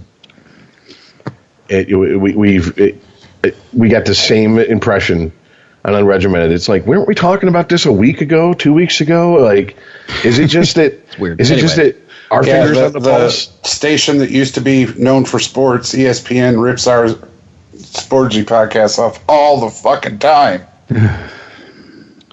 But anyways, almost says our shit. Trendsetters, people. That's what we're getting at. That's right. We're so hipster, we haven't even done it because we don't even want to do it yet. That's how hipster we are. All right, so baseball. Where do we want to start? We were headed into the 2017 Tigers, I think, when you guys started talking about basketball, and I jerked us off track. Sorry, with Bobby Hurley. So, 2017 Tigers, right? Or you mean 2018? Last year? Yes, let's talk about last year. Sorry, 2018 Tigers. No, for a minute I thought you were being serious. Like, there's nothing to talk about this year, and that was just your way of saying it. Yeah, no, we were talking about. I think we were talking about the because I had mentioned Pete Incaviglia and Rob Deere, and Chris had said something about it being the Dark Ages, and I think I commented that the Dark Ages have returned to Comerica Canyon once again. Hey, Todd, let me ask you Bobby this. Higginson 2.0. If you want to say the Dark Ages, it's kind of like the Dark Ages of the MLB, isn't it? Because a lot of people are talking about, free agents not getting signed and shit. Well, there's only one left. There's only one left. Alex Cobb signed with the Orioles today. He got a 4-year deal somehow. I don't know how. So the only significant free agent that I'm aware of that's still out there is Greg Holland. He was a closer for the Rockies last year, had a bounce back year after, I think, a torn ACL. So he's pretty much the only guy that's out there. And there's two ways of looking at this. You can go back to the late 80s, Jack Morris, and I think, I don't know if Lance Parrish was involved with the collusion case, but Jack Morris definitely was in the late 80s. So a lot of people are saying that there's some sort of a conspiracy among ownership to push player salaries down. There's also a train of thought that people are looking at next year. And it's going to be a historic free agent class next year. Bryce Harper becomes a free agent unless he signs an extension. Manny Machado, Clayton Kershaw could feasibly get out of his contract with the Dodgers. So a lot of people think that people are just sort of, the teams are just, they're sitting on their wallets until next year. Clayton Kershaw needs to bring his ass to Detroit and hang out with Matt Stafford again. They're best friends. And you need to try to find a unicorn to ride if you think Clayton Kershaw has ever come to Detroit. Damn it. Because now, those days of signing free agents they've come to a crashing halt. That's not going to be happening. In fact, if you are a Detroit Tigers fan, I would not get too attached to Michael Fulmer. Best pitcher on the team, probably next to Miggy, and he's gone. So next to Miggy, probably the best player on the team at this point. And he's also their most valuable commodity. He's probably going to be due a big raise by the time that team's ready to contend again. They are going to trade that guy. And they're probably going to do it sooner than later, considering they don't want to risk him hurting himself and damaging his value. I'll be very surprised if he is still a Tiger in August. No, we got to ship him to New York so he can win a title. Jesus, fuck, dude. You're okay. That's a hell of a way to start the Tiger talk. That's a scary fucking thought. No, it's not. It's not. Because it actually, in this day and age, it makes good sense long term. Because he is going to bring a king's ransom in prospects. You have to look at what the White Sox have done. They had Chris Sale, they had Todd Frazier, and I'm forgetting somebody else that they traded, but they stockpiled these blue chip prospects. They got Yohan Moncada, I think, in the Chris Sale deal. He was the number one prospect in baseball once upon a time. That's how the Cubs did it as well. They started stockpiling talent in the minor leagues. They got rid of the people who were going to be expensive, that had value, that were controllable, and traded them off, rebuilt their farm system, cut payroll. And the one player that the Tigers have that can do that and actually bring something significant back, I mean, we're talking huge return, is Michael Fulmer. He's a potential Cy Young winner. But he's also going into his third year. It means he's only got 3 years before he hits free agency. Tigers aren't going to want to spend that kind of money when that point in time comes. They're not going to be probably ready to contend yet. I guess the reason to me it's scary is because I don't know if I have that much faith in the Tigers' ability to develop players through their farm system, because I haven't seen it. Yeah. I mean, honestly, they don't have the best track record in the last 15 years of homegrown talent. I mean, that's not exactly fair, because the last 15 years. I'm sorry to cut you off, but there's a couple of different things you have to look at. You're going to really. Do you know who Eugenio Suarez is? He just signed a 7-year deal. He's a third baseman for the Cincinnati Reds. He just signed a 7-year extension with them. Hit 25 home runs. That's a Tiger product. He went to Cincinnati in this inexplicable Alfredo Simon deal. I'm sure you remember Alfredo Simon. The waste of space he was in the Tiger rotation, then the bullpen, then nowhere. That's who they traded for him, was Eugenio Suarez. Suarez has turned into a very, very good ball player in Cincinnati. Who's the guy? Hernan Perez. You remember him? Yes. Yeah, Andrew Miller. Done it. Andrew Miller. Yeah, you're right. There's another guy, Willie Adames. They didn't. But once again, was it their short-sightedness? Because I remember they were trying to push him as a starter. And coming out of the bullpen, that seems like that's the position he excelled at. Why didn't we see that? Because, it took him a few years to develop. I mean, he was down, and they traded him to Florida. The Marlins. Yeah, they traded him to the Marlins. He didn't do really too much down there. He's always been a guy who had electric stuff. No, his stuff was never in question. He was a guy who couldn't hit the strike zone. He couldn't control his stuff. He had no command of anything while he was a starter. And it took him a few years, even after the trade, but something clicked. Something finally, I think he was in Boston. Boston put him in the bullpen, and something with his mechanics clicked. And all of a sudden, that slider became one of the best pitches in baseball. The Tigers, that was a good draft pick, obviously. But it wasn't so much the development as something that he had to figure out on his own and be able to internalize how to hit the strike zone, hit his spots, and command his slider and his fastball. So, you're never going to take that trade back anyway. Andrew Miller for Miguel Cabrera. Cameron Maben and a few other guys. It wasn't a bad trade either way. Yeah, even throwing in fucking oh shit, I just forgot his name. The pitcher we picked up, left-hander, Dontrelle Willis. Yeah. Even with him on there, you're not gonna go, oh, I wouldn't make that trade. No. I agree. My concern is just I don't. Well, Nick Castellanos. Nick Castellanos had a hell of a year last year, and his numbers. And this is where the eyeball test and the analytics actually sort of match up. This is one player where it does, because watching him last year, he was hitting the shit out of the ball. He was hitting it right at people. He was hitting into bad luck a lot. The metrics sort of back that up. He's a Tiger draft pick. He is a guy that they drafted, they developed, and he's turning in to. He may not be able to catch the ball very well, but he's one hell of a hitter. He's primed for a breakout year. He had a breakout year last year. He's primed for another one this year. We've got a guy down in Tampa Bay now, Willie Adames. He went to Tampa Bay in the David Price deal. I think in 2012 or 2013, whatever year it was, about 4 or 5 years ago. He was a rookie league shortstop at the time. Tampa Bay wanted him, and people were saying, "Boy, the Tigers may regret giving this guy. The Tigers are going to regret giving this guy up." If you look at what he's been doing in spring training, he's he may be a top 10 MLB prospect. I mean, throughout MLB, he's either in the top 10 or the top 25. I can't remember exactly, but he's going to be a really good one. So to say the Tigers don't know, they're not developing their own talent, it's not really fair, because they had Dave Dombrowski at the helm of the team in this win now mode, who everybody that they had in their farm system that was going to turn into a good player, he was peddling off for years and years. I mean, this Eugenio Suarez kid, I'm telling you, he looked really good. He looked like he had promise. He looked like he had a lot of talent while he was in Detroit. He was a good ball player in Detroit, but they got rid of him because they thought they needed another major league ready pitcher, and it was just a boner of a trade. Alfredo Simon never did anything, and now they've got a decade's worth of third base and shortstop being played in Cincinnati with the guy that was sent there.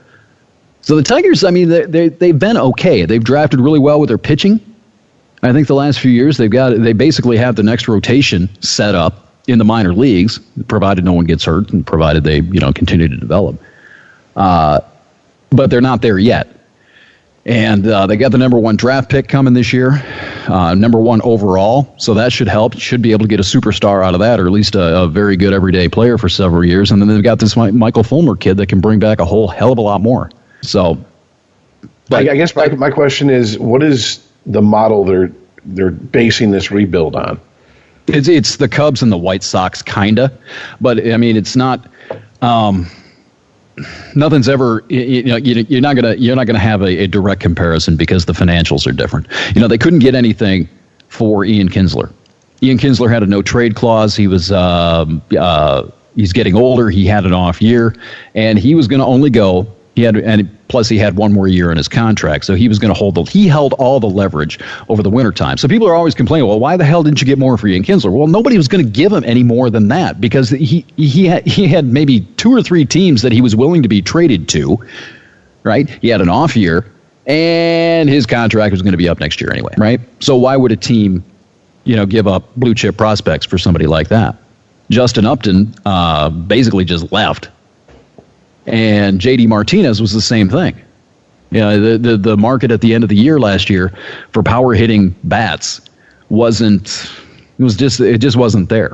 So is that why we got a bag of baseballs for him? Yeah, we did all right. I think Dewell Lugo, is one of the guys that came over. He's shortstop, second baseman. He could be a pretty good player, but again, it's sort of a crapshoot with these guys. I mean, they got some value for him, but it wasn't ever going to be. I think what a lot of people expected for a bat like that, just simply because of the contract situation. See, to me, in my mind, I remember so fucking vividly the Sports Illustrated article in 2014 about the Houston Astros, and they said, we're building for 2017. Yeah. And sure as fuck, man, they called their shot.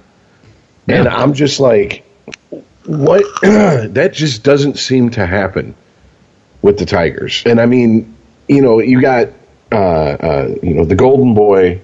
Oh shit! Just forgot his name. General manager of the Cubs. Used to be the Red Sox general manager. No, Theo Epstein. Epstein. Yeah. Yeah. You got the Golden Boy, and that's like, everybody's, that's the type of GM you want. Really? Because I'll take what the fuck they did in Houston and suffer through 3 years of shit baseball. Do you not remember what the Cubs went through before they started winning? They were terrible for 5 years.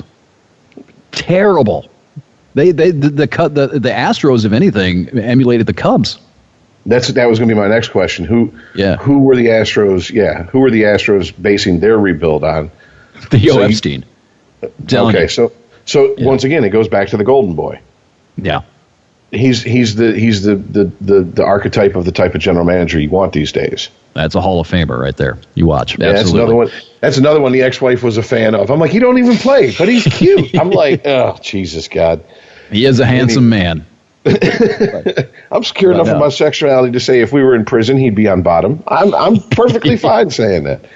No, I did want to bring up something and get your opinion on it, because it's something that we've touched on a few times before. And you kind of opened the door with it. Okay, so you had Ian Kinsler basically, okay to trade to Los Angeles. The rumors that were going around here locally was that because his buddy Justin Upton's out there, and that was that. Now, staying with the Angels, what the fuck is going on with Mike Trout not being the face of Major League Baseball? Is it because he's out on the West Coast? Yeah, he plays for the Angels. Who gives a shit about the Angels? Nobody cares about the Angels. Nobody's ever cared about the Angels. What iconic player can you think of that's ever been a California Angel outside of Nolan Ryan? And you think of Nolan Ryan probably as an Astro or a Ranger. Yeah, that's true. Reggie Jackson at the end of his career when he was hanging on. That's about it. The only reason you think of that is probably because of the Naked Gun. Isn't Pujols out there? Yeah, but no, he still doesn't have the gravitas he had when he was in St. Louis. I mean, part of that's because he's not performing like he did in St. Louis. Okay. Oh, you mean he quit juicing and went out there? Yeah, I got hurt. He wasn't. He was. Nobody's ever tied him to steroids. But St. Louis, you have some gravitas there because they're the St. Louis Cardinals. You know, California is one of my least favorite teams, simply because I think it is. I think you're absolutely right. It's an injustice to Mike Trout and his greatness to be playing for that team. He should be playing in New York. He should be playing in Los Angeles for the Dodgers or for the Cubs or for the Cardinals or somebody like that. Because you're right, you're absolutely right. If he was anywhere else but the Angels, or, I don't know, like Seattle. If he was there, it'd be the same thing. He's going to be a good player. People will know his name, but he's not going to be that iconic face of baseball unless he's playing in the right market. And the Angels they don't invoke anything other than, they never have. Oh, you weren't a believer in the 2002 Rally Monkey Bunch? I fucking hated that team.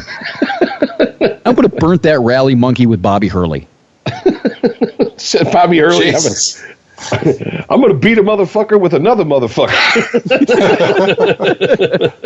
Todd, not for nothing, man. Let it go. Just let it go. Jesus.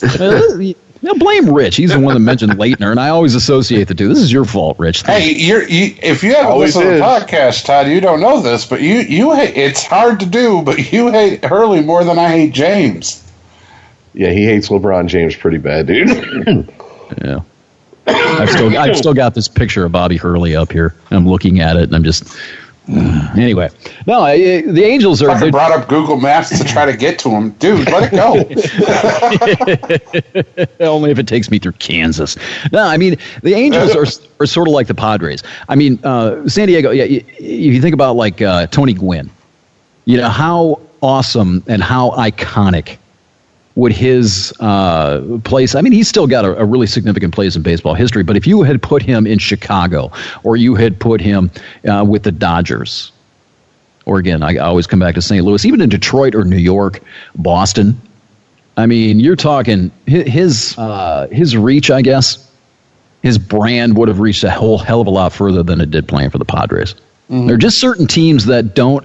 I mean, if you're attached to them, if your brand and your name and your game is attached to certain teams, you just don't have the elevation that you would playing for others. And I think that's exactly what's going on with the Angels. I mean, Mike Trout he probably more than likely is going to go down as our generational player, but it doesn't feel that way because he's toiling away in this wasteland out in Anaheim.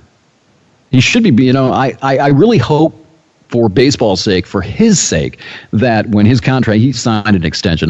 He's going to be in Los Angeles for quite a while unless they trade him. But I hope to God he goes somewhere else while he's still in his prime, because I think he would be.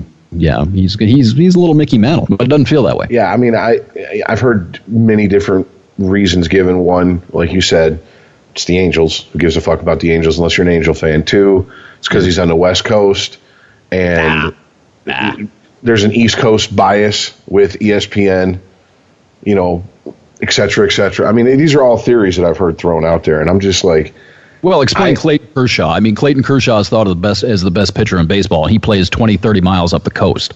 I'm just saying, dude, he has a hell of a sinker. Yeah, but I mean, that boy's slider is just it's unfair. There's no bias, but there's no bias against him because he plays on the West Coast. It's something to do with the organization. It's something to do with the teams outside of the Dodgers and the Giants. Gotcha. Sorry. I was just gonna say, Mike Scioscia's made a fucking career out there being their manager. He's a good manager. He's been their manager for God, what? It's got to be going on 20 years now, right? I think 2001, 2000, something like that. A long time. I think he may be the longest tenured manager. I don't even think it's close. Maybe Bochy is next. Yeah, 2000. Yep. So I mean, he's coming up on 20 years, man. That's in today's Major League Baseball, that's rather rare. Let's just put it that way. Yeah, Leland was in Detroit for 8 years, and it seemed like that was a long time. And it's half as long as Socha's been out in L.A., less than half. So. Yeah, Tab, but could you think of a better slider right now? I mean, seriously. Slider? Yeah. Than Clayton? Really? Yeah, Andrew Miller. You think? Yeah. Andrew Miller's a two-pitch pitcher because of that slider. Kershaw's got a curveball. He's got better command than Miller. But yeah, I would take Andrew Miller's slider over Kershaw's, but I'd take Kershaw over Andrew Miller any day of the week. Yeah. If you're talking one pitch, yeah. I think there are better sliders, but the thing with Kershaw is he can control it, and he can control 3 or 4 pitches at the same time. Now you're going to have me watch a video of Andrew Miller. There you go. Yeah. Way to do your research for the podcast, Earl. Keep it up. Thanks for listening too. Anyways, you want to donate? I showed you guys the video of Clayton Kershaw's slider, dude. It's unfair. Oh, it's sick, but his curveball is better than his slider. That 12-6 curveball he throws, when he's on with that thing. Oh, absolutely. Abso-fucking-lutely. Yeah. I mean, get back to the Tigers, though, since I assume most, I don't know where your listeners are. I swear to God, I didn't know you had listeners. But nice. I'm not saying that. I'm glad you do. I wish I had that in my head before I started babbling on about Bobby Hurley. Going back to the Tigers, though, I mean they've got they're probably on a 3 to 5 year plan, and Michael Fulmer does not fit into that. As good as he is the one guy that's going to push this rebuild into high gear, and it's going to be done by trading him. And it's going to happen sooner than later, because I think after what happened last year with he had some sort of, I think, a nerve transplant surgery. I forget the name of it, but nothing to do with his UCL or anything like Tommy John surgery. But he had to have a nerve moved because his arm was going numb. That's sort of a red flag kind of thing. It's like, oh, okay. Even if it's not the UCL and it's nothing to do with Tommy John, it's just one of those little things that you get him out of the gate and you get him off to a good start. Maybe get him toward the All-Star game mid-season. And there's going to be a team out there who's on the brink of contention, or like last year with the Astros, wants a stud that's going to push them over the top, and they are going to give a king's fucking ransom in prospects for that guy. That's how you get a top 5 overall prospect, is having someone like Michael Fulmer who's controllable for another 3 or 4 years. And expect it to happen. I swear to God, if you are a Tiger fan and you're thinking that Fulmer's going to be your guy for the next 10 years, well, then let me ask your opinion on this, because this was a minor controversy for a team that a lot of people just have jumped off the bandwagon. But it was the only reason anybody was talking about the Tigers during the last week or so around here. Him not getting the opening day start. There's already I don't understand that. There's already people, well, fuck, what the fuck's Gardenhire smoking? You know what I'm saying? Like, is it business end of his crack pipe hot to the touch? Yeah, people were hashtag fire Leland, right, Chris? A few years ago. No, I kind of understand. I'm going to give Ron Gardenhire the benefit of the doubt. He is a good manager. He knows what the fuck he's doing. He hasn't managed a game yet in Detroit. Okay. So I'm going to give him the benefit of the doubt here. And Zimmerman has a huge contract. He was one of the best pitchers in all of baseball. He earned that contract when he was with the Nationals a few years ago. Yeah, I mean, he was one of the top probably 5 to 8 pitchers in the game not that long ago before he got injured. And if you think back to the first year he was a Tiger, he was the pitcher of the month in April. And he was fucking phenomenal. Then he got hurt. Now, he may be healthy. And if he is healthy, and I hate to bring the finances into it, but with the money he's making, he needs to be the ace of this team. And he needs to be given every opportunity to be the ace of this team, because if he is healthy and he can come out and he can produce from April, May, and part of June, again, you've got a huge trade chip at the trade deadline. So give him every opportunity to be the ace, because then you can market an ace with an Ace's contract to other teams come the trade deadline, you can unload that contract. Because again, just like Fulmer, he's not part of the rebuild. He's basically, his contract is ballast. So they have to give him every opportunity to make that contract worth, or that player worth that contract to another team so that they can unload it. So why not give him the opening day start? That's the only thing I can think of. Because if it's me and you're just going on merit, Michael Fulmer is starting opening day every day for me. But yeah, that was basically the argument that a lot of people were saying, is like he's earned the right to be the opening day starter. But it's like, I didn't even really stop and think about it. Who knows what the fuck is going on at the top level of that team as far as, okay, look, like you said, I didn't even take this into consideration. Them trading Fulmer sooner rather than later that way, because if he hurts himself, fuck it, we're screwed.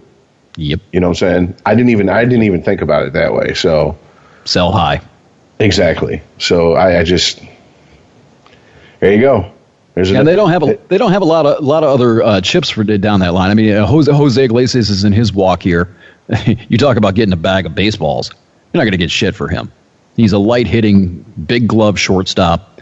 He'll be gone by the trade deadline. I don't think there's any question about that. But you're not going to get anything back for him. You've got Castellanos, but Castellanos, I think his he may have 2 more years this year and next year left, controllability wise. So he pretty much has to be gone, I would think, by the trade deadline this year. But there again, he's a DH kind of guy who cannot play third base, and he's a worse right fielder than JD Martinez. So what are you going to get for a guy that can just hit? He's got to be traded to an American League club, I would think, so he can DH. How many just sheer DH slots are out there? You're going to run into a scenario like you ran into with JD Martinez last year. You're not going to get nearly as much for him as you probably should. What other players are there beyond that to jumpstart the rebuild via trade? You've got Zimmerman. You give him an opportunity to start opening day. Give him an opportunity to be the ace. You've got Fulmer as your blue chip prospect, and then probably Castellanos. Beyond that, the cupboard's bare, man. Well, according to the organization, Castellanos isn't going anywhere. They're going to move him over to first, and they're going to move fucking Miggy to DH. That's a load of shit. They sat there and they tried to negotiate an extension with Castellanos over the winter. Castellanos wanted nothing to do with it. He's represented by Scott Boras, I think. Oh, God. Yeah, he ain't staying in Detroit. You might want to double check that. I'm almost 100% sure he's a Boras client. If he is, Boras doesn't do extensions. They always go to free agency. And if Castellanos goes to free agency, he will not be a Tiger. The GM, Avila, knows that. Therefore, he will be traded if he has to. Even if he has to, trade him to the White Sox for Bruce Rondon. He's going to be traded for something, the best deal they can get. See, this is why it's like, it's frustrating as a fan, just as a fan, whether I did this show or not. It's like, you don't know what's fucking bullshit and what's real coming out of these, out of the organization's mouth anymore. And I feel, we in Michigan, not just necessarily sports fans, but we've heard in 5 years, you're going to be blown away line from politicians to the Lions to what's going on with the Red Wings now. It doesn't matter. And we're never blown away. And so I'm just like, am I getting my hopes up for nothing? Look, I am a Tiger fan. I haven't lived in Michigan for 14 years before now, but I've always been a Tiger fan. I always had the MLB.TV thing so I could watch the fucking Tigers every night. Okay, I'm a big Tigers fan, and Tigers fans have been spoiled since 2006. They've been spending way, way, way over their market size for a really, really long time. The corrective measures and the corrective actions were always going to come. Always. You don't give Justin Verlander that contract without repercussions. You don't sign Miguel Cabrera to that contract without some sort of repercussions in this economic market, in this baseball-sized market. You just can't. You've got to. At some point, it was always going to happen. They were always going to have to basically take the trash out at some point and start to rebuild.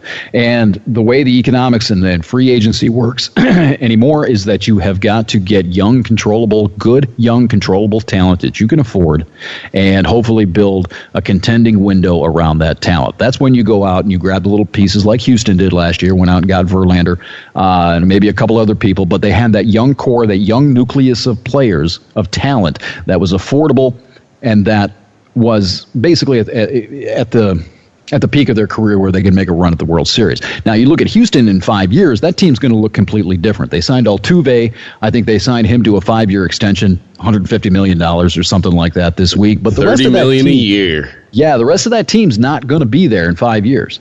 Justin Verlander has this year and next year. Then he's a free agent. You think Houston's going to be bringing him back? When you've got George Springer, you've got who else? You've got Carlos Correa. You've got to think about eventually. Bregman is a really good third baseman. Really good third baseman. He's going to be due a pay raise at some point. So Houston's not going to be able to bring Verlander back. That's just the economics of it. So Detroit they've had to kind of reset everything. Dombrowski left. They basically were writing these checks that were putting everything on a credit card that's going to come due. Well, it's due now. So you've got to scrape and rebuild. And you've got to use the Cubs, you've got to use the Astros. The White Sox are doing the same thing. The only team that's not is Boston. Well, just to backtrack for a sec, the one thing that I don't know how factual this is, but I do know that Verlander is a huge Nolan Ryan fan. And Nolan Ryan is attached to the Houston Astros as an executive advisor and all this shit. If they wanted him, would that be enough to make him go, fuck it? You know what I'm saying? This is the guy I want to pattern my career after. He's made no bones about it. He said it in the press. He wants to play as long as Ryan did. I don't know if that's possible in today's game. I don't know. Because that was a couple of the knocks against him in his later Tiger years was, is he going to be durable? Do we still want this guy on the team? I'm going to invoke Chris here, this little baseball group we were in a couple of years ago. And one thing you don't ever do is doubt Justin Verlander. I'm going to tell you that right now. I was saying this to my horn a little bit a few years ago after he was coming off the hernia surgery, that if anybody can do anything as far as getting back to the level he was at, I said it was going to be Justin Verlander. If he wants to pitch until he's 45, and he wants to pattern himself after Nolan Ryan, he's the one guy that I'm going to be like, you know what? I don't doubt it. Most people never thought Verlander would get back to the level he's at after the hernia surgery. He had 3 down years. He never, ever really, after that surgery, he never got healthy again until maybe the last year or so. And he worked hard at it. He learned how to pitch instead of just throwing 100 miles an hour. I mean, he's got enough in his tank, and he's wily enough, and he has enough pitching IQ. Not just throwing IQ, not just physically throwing the ball, but he knows how to pitch enough where he could pitch into his low to mid 40s. I don't ever doubt that man. He's the one guy in baseball that I'm like, all right, the guy always. I don't remember when it was. I think it was last year, maybe in April or May. He was kind of struggling a little bit. He was really inconsistent. And he sent out a tweet. I remember seeing it. It says, "I'm really close to dominating again." A lot of people sat there and rolled their eyes at, "Oh yeah, whatever." And it was like a switch went off, and he was the old Verlander again.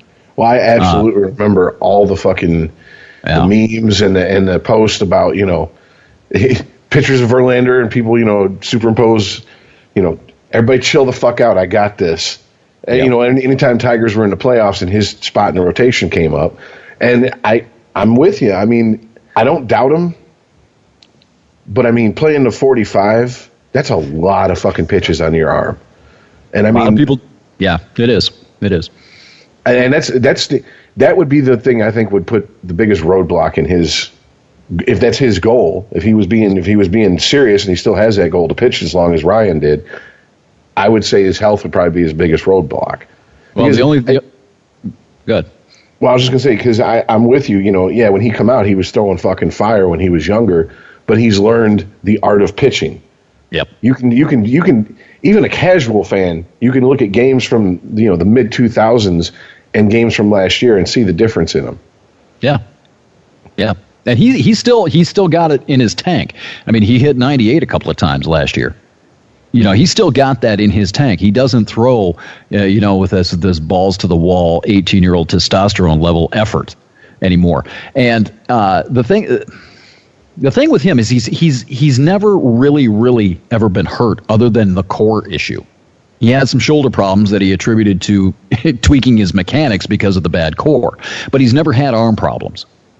He hasn't really ever missed that many starts He's never missed a start due to arm trouble. So he's going to be, I think he's 34, 35 this year. He's never had any arm problems. He's a fitness nut. He knows how to pitch. That injury may, if he wants to pitch until he's in his low to mid 40s, that injury may be his best asset because he had to go out and he had to learn to pitch without 98 in his pocket. So when you get into your low 40s and you already know how to do that, and you put a few more years' experience in your back pocket too, yeah, I can see him doing it. You know, Dallas Keuchel doesn't throw 98, and he gets by just fine. You know, I think that again, I always come back to this. You do not ever doubt Justin Verlander. If he says he wants to do something, pretty good chance he's going to do it. He wants to pitch till he's 45. I'll bet you he finds a way to do it. Sorry, I'm just like I'm picturing him sitting in the clubhouse like in 2008. Flipping through a fucking swimsuit issue going, who's this? I'm going to fuck her. And it turns out to be Kate Upton. Yeah. I'm going to make it happen. Watch. I remember that he had the breakout year in 2011, and then he did a video game commercial, I think, in 2012 with her, and I think that's where they met. I remember that commercial, though. Oh, yeah, the 2K12. I had that for Xbox. Yeah. The only shitty baseball game you could get on Xbox back then. Yeah. No, but I was really sad to see him go, to leave Detroit. Obviously, and he's the only reason I was rooting for the Astros. If it weren't for the Astros or weren't for him, I would have been rooting for the Dodgers the entire time. Well, they wouldn't have been there anyway without him, so I don't know what I'm talking about. But yeah, it's really sad that he had to leave Detroit, but I understand it. I mean, this is the credit card payment coming due from the Dombrowski era, and yeah, you got to move forward. You got to collect all the young talent you can, the best young talent you can, and hope some of them pan out. And when you get close, then you start to bring in a few of the free agents, make a couple of trades, and hopefully you make a run again. That's the model now. That's what the Cubs did. That's what the Astros did. That's what the White Sox are working towards.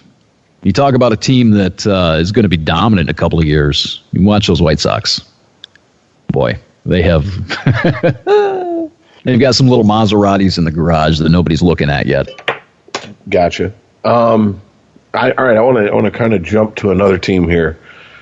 As always, the evil empire, Yankees. I mean, Jesus fucking Christ.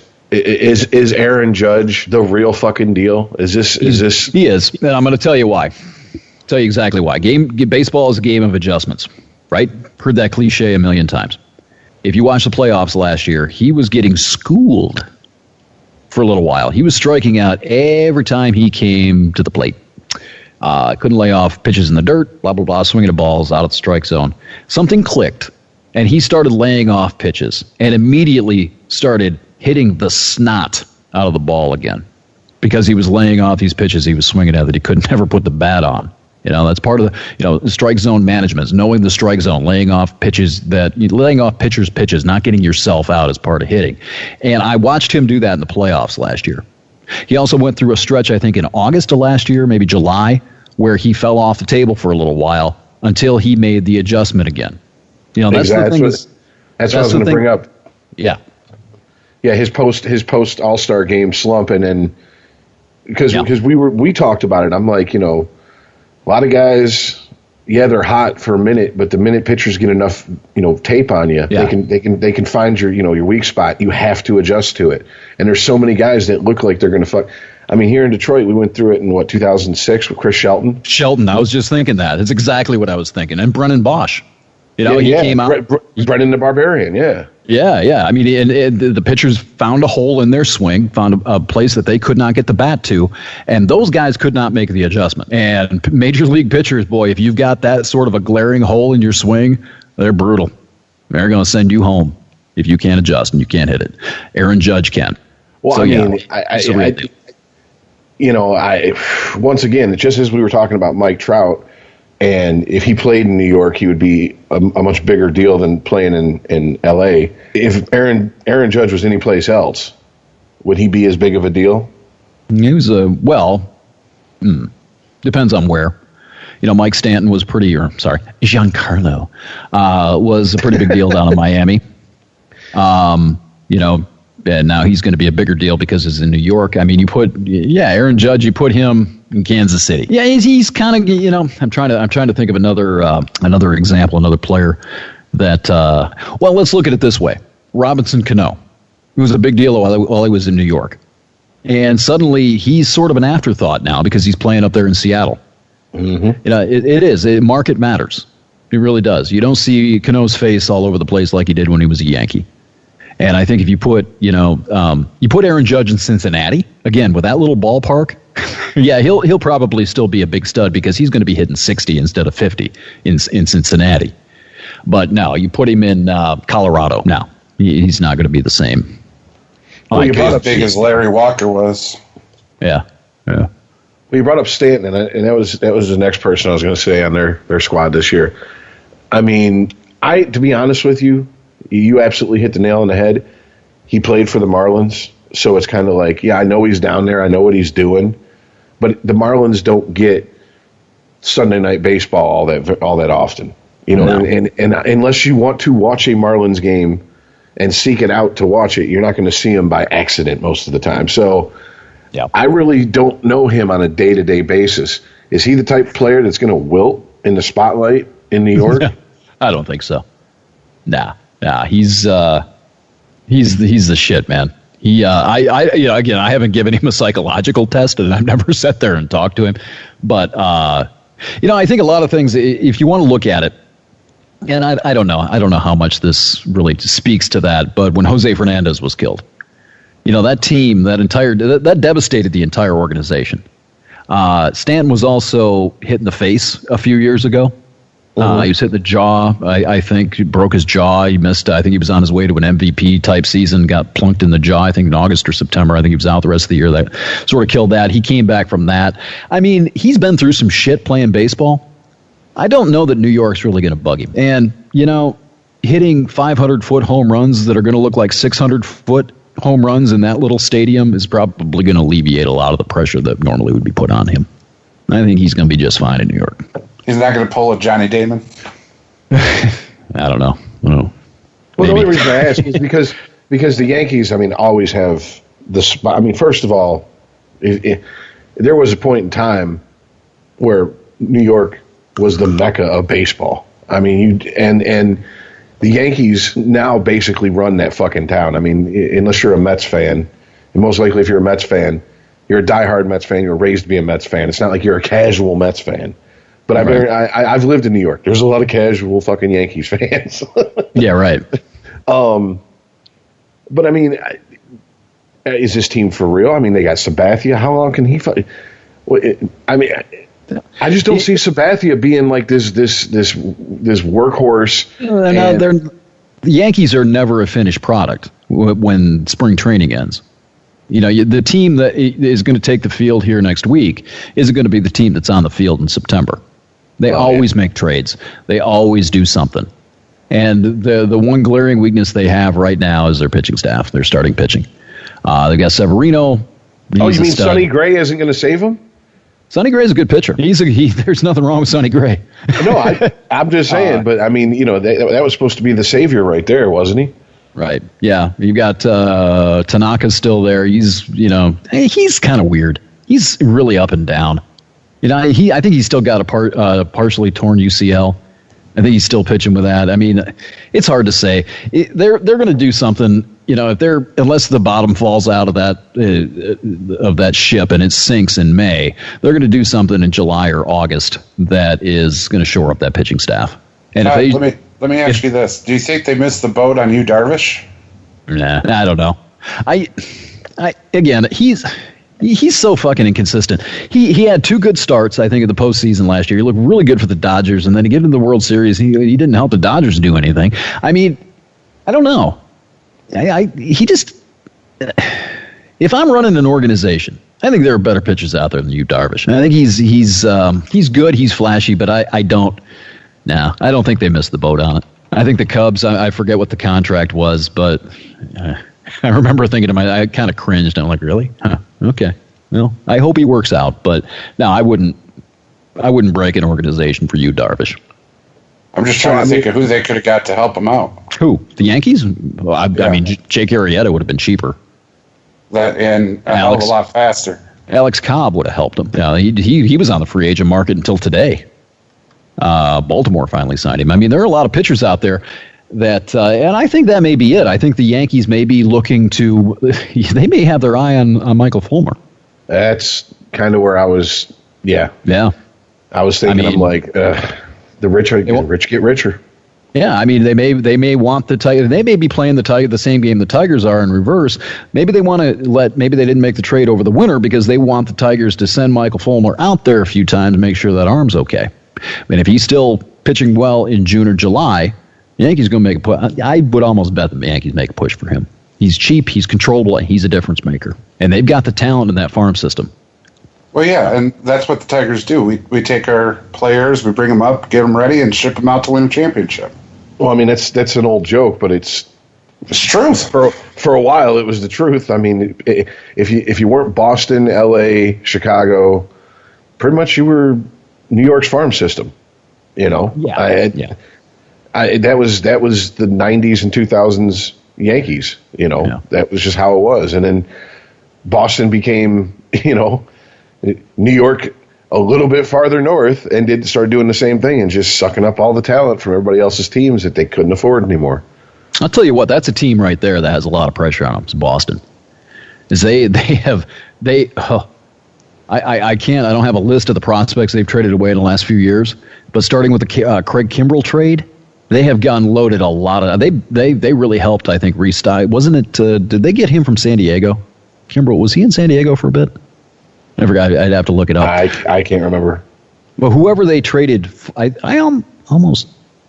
God, I need to go back and look at it. But they basically sent just a truckload of really good prospects for Craig Kimbrell after, I think, right after Dombrowski took over leadership in Boston. And, if this group of people in Boston, this group of players in Boston doesn't win it, doesn't do anything, there's going to be some dark times in Boston like there's dark times in Detroit. Dombrowski is, I loved him while he was here for a while, but he's operating under the old evil empire schematic where he's signing all these free agents, he's getting rid of the prospects, and he's just throwing all of his chips in the middle of the table to win a championship right now. And if you don't, boy, there are barren times ahead. Well, if you look at Dombrowski's track record, that's what he is. He's a front-running GM. I mean, he was down there in Florida, and the '97 Marlins didn't even look the same by what? 2 months into the season in '98. Yeah, they completely gutted the team. I mean, that's a lot of the reason that the fan base down in South Florida won't support the team. Is that's happened more than once down there. Oh yeah, It seems like that's how they win. Okay, we're going to buy all this talent, we're going to win, and we're just going to fucking get rid of all this talent. Right.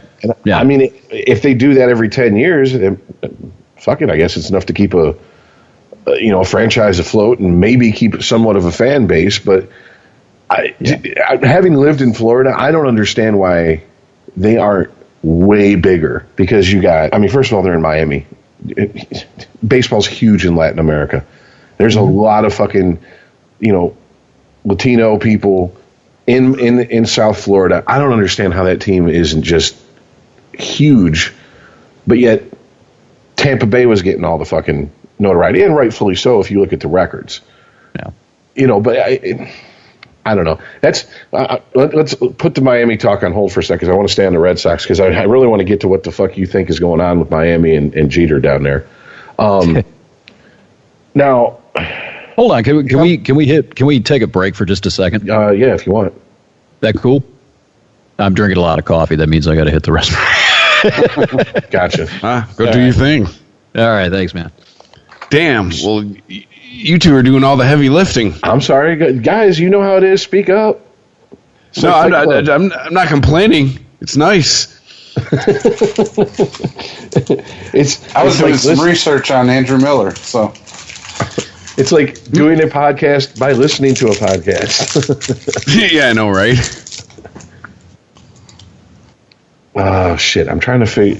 What the fuck is his contract? Signed a 5-year... Wasn't there something weird about J.D. Martinez's contract? When he signed, we talked about it, and it was... Oh, shit. Hold on. Okay. Paid all in nickels. He's got a lot of opt-outs, and he can opt out after just 2 seasons, or the 3rd, or the 4th. And the reason, it's a front-loaded contract. I was gonna bring up, is that how contracts are being done these days? Like, is it? I don't know. I'll ask him when he gets back. Yeah, isn't most of his money guaranteed? That seems to be the new hotness. Is the guaranteed money in every sport? Yeah, because he's making, especially football. How you doing, Kirk? Yeah, he's making 23.7 the first 2 years, and then 20 the first 3 years, and then the last 2 years, if he stays, is 19.3. I got some information for you, Rich. Okay, what's up? The last team before the Tigers to win a World Series and not have a Hall of Fame player, 81 Dodgers. There you go. That's it. I had to look it up. But yeah, they had Steve Garvey on the team, but I just remembered he's not in the Hall of Fame. I thought he was, but he's not. I always assume he is for some reason. Yeah, I thought he was. Yep, there you go. See, that's what I get for thinking. Don Sutton, I don't think, was there. I think he was gone. I think he was in Milwaukee or somewhere else. So yeah, well, sort of. I think it was 81 Dodgers at that point, right? Yeah. Well, yeah, I get Hall of Fame. So player. Yeah. So it's once again, it's a situation where, yeah, we have a manager that's in the Hall of Fame from our team, but not a player. Yeah. All right, so Boston, I want to ask you about J.D. Martinez's contract, because I remember when he signed it, we talked about it on the show, and it was. I said, when we found out, I'm like, it doesn't make a lot of sense unless it's a front-loaded contract. And then when the numbers come out, it's exactly what it was. He's 23.7 for the first 3 years. If he doesn't opt out after that, it's 19.3 for the last 2 years on a 5-year deal. But he can opt out after 2 years. Now, that's a new thing now. It's a new trend. Yeah. Exactly what I was getting at. That's what I was going to ask you. Is this the way that contracts are going to start going in baseball?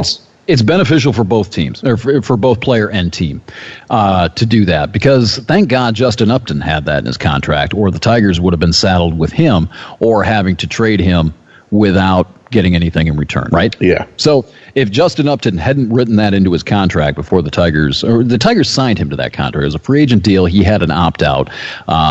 So had he not had that opt-out, he'd still be a Tiger, and they'd still be paying that contract, unless they could find somebody to take it. You see what I'm saying?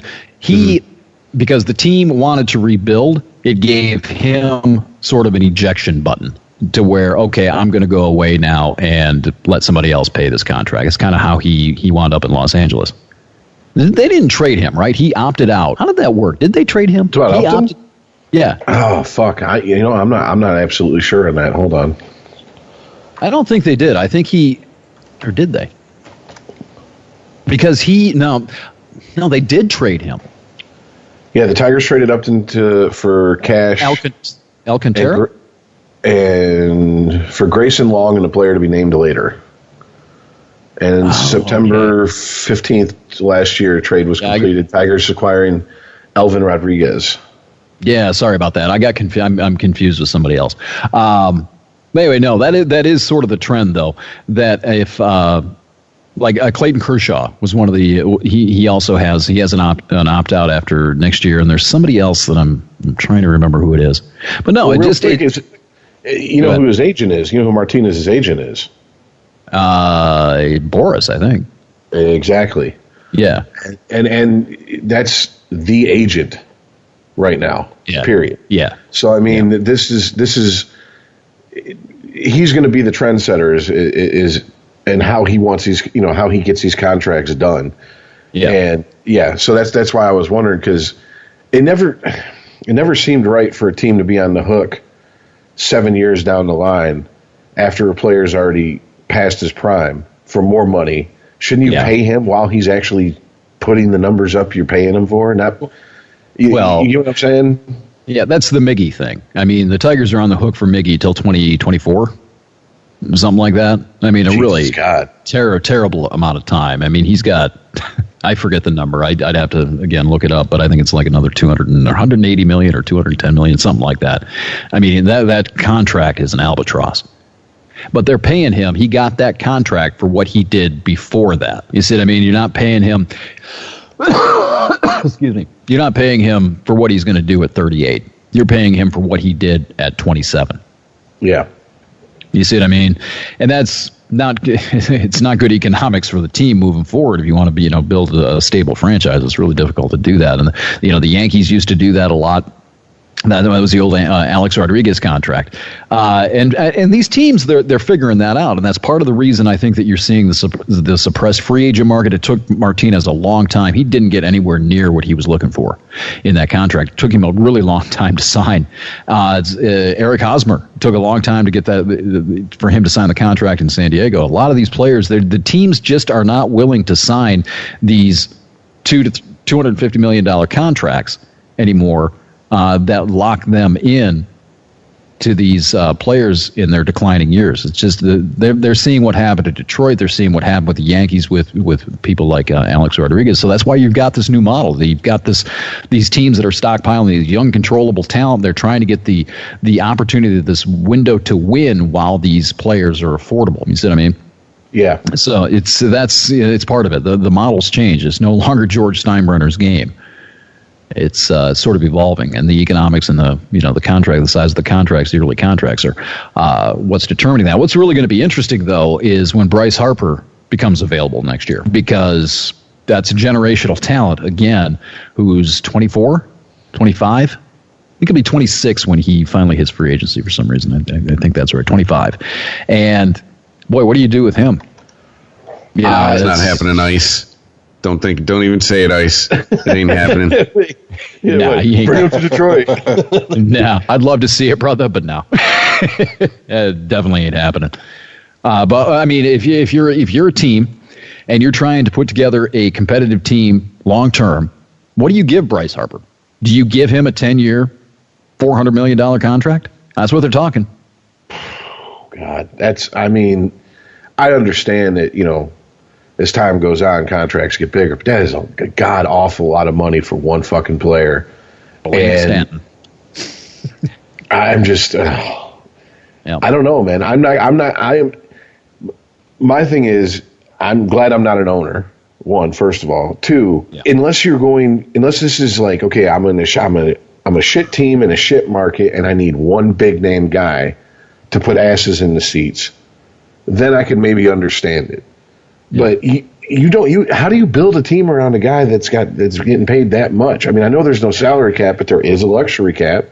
And just like you said, and how do you build the rest of the team around that with all that money going to one player? Exactly. And so it's just like I don't know. The trend in baseball seems to be like exactly what you said: get younger, controllable players, et cetera, et cetera. And I mean, is that the effect of Moneyball now? 20 years out from the publication of that book? I don't know. I don't know how that really affects it. I mean, specifically, I think Kansas City sort of showed people how to do it a few years ago, where they built, the Salvador Perez. They had Hosmer, they had Moustakas, and added a few parts like Wade Davis along the way.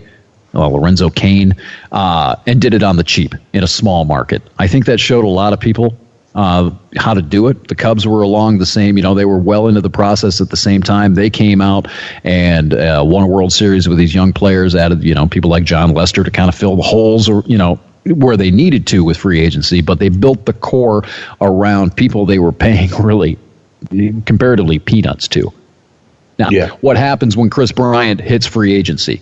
What happens then? Who knows? Who knows what the Cubs are going to look like after that? But they got their championship already. You see what I mean? So they're kind of getting ahead of it. They got their win. They got their ring. So now if Chris Bryant wants to leave, he can leave.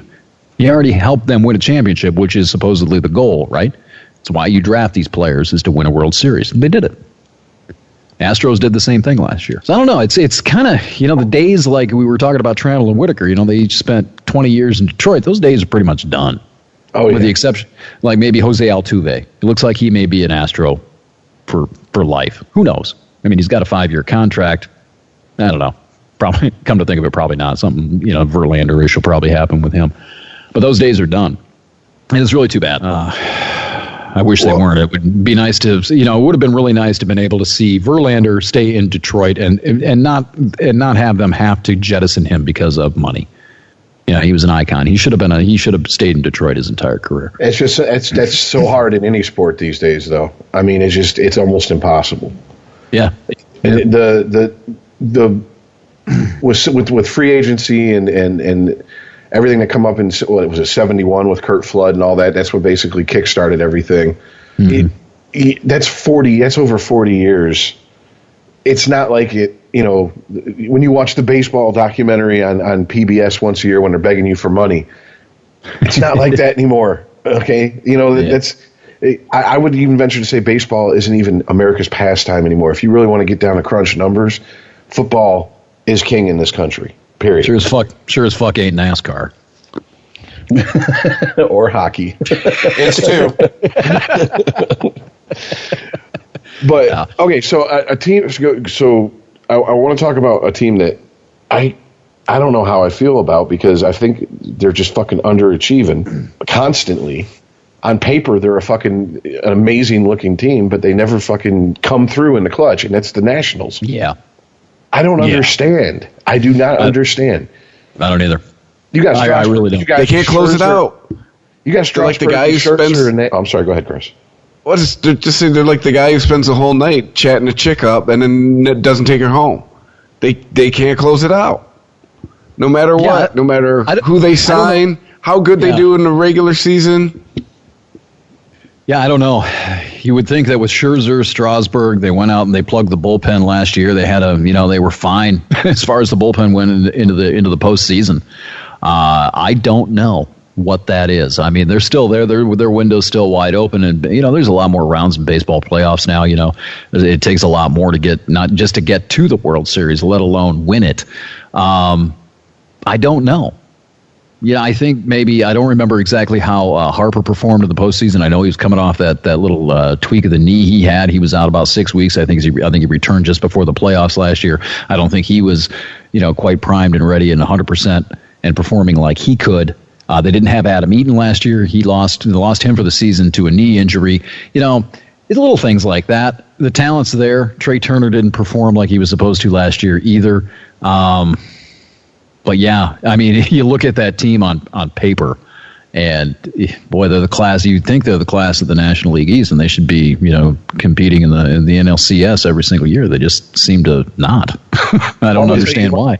Is Max Scherzer the best pitcher in baseball? He's a Hall of Famer. I don't know if he's the best pitcher in baseball. He's going to the Hall of Fame. I mean, he just brings it consistently, man. Something clicked when the Tigers picked him up. They got him in the Austin Jackson, Curtis Granderson trade, I think in 2009, 2010, one of the two. And you remember when he came, people were like, why the fuck did we get Max Scherzer? We want Granderson back. And he was really inconsistent. He wasn't, he was up and down. He had, flashes of greatness, but then he would be all over the place and he'd just get shelled. He would give up like 7 runs in a third of an inning or something like that. And the Tigers, Leland, I think it was, sent him down to AAA in 2011, maybe, something like that. And he came back, and in his first start back, something clicked while he was down in Toledo. And when he came back, I think he struck out like 15 in his first start back. And ever since then, he has been one of the top 3 to 5 pitchers in baseball. So again, it's the same thing that happened with Andrew Miller. Something clicked with his mechanics, with his head, something where it just all fell into place. And he has been, I'm telling you, he may be the best pitcher in baseball. He stays healthier than Kershaw lately. And you want a big game pitcher. You want an intense pitcher. You want somebody who's a gamer. You want a competitor. Give me Max Scherzer. I tell you, he is. You look at his stats over the last few years, and provided he doesn't blow his arm out, he's going to be going to the Hall of Fame. And he definitely looks as cool as the other side of the pillow, no doubt. Yeah, he looks a little freaky. I wouldn't want to hit against those eyeballs. But yeah, he's the shit. He is. But go back and look at that. I mean, if you go on Baseball Reference and you look at the box scores in maybe his second year in Detroit, and you check out when he got sent down, The last time he was actually demoted for performance issues and not injury. And you look at that first start when he came back, that was it. That was the beginning of Max Scherzer. I remember this distinctly because he came back a different pitcher than he was when he got sent down. That kid up in New York at the Mets, Thor.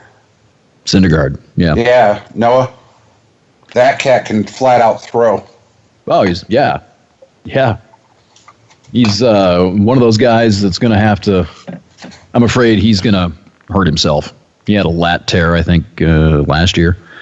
But yeah, since of Zumaya there. Well, hopefully he's not going to be moving boxes out of his attic. But, or playing Guitar Hero.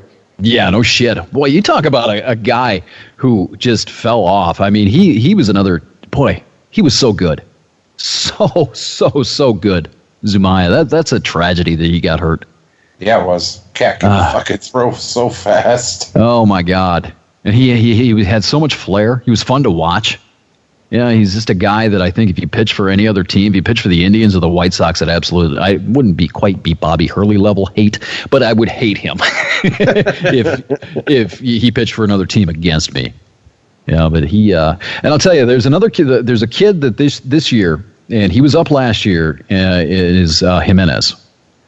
This kid that we've been hearing about, it's going to be the closer of the future, like Bruce Rondon was. He's looked really good this spring.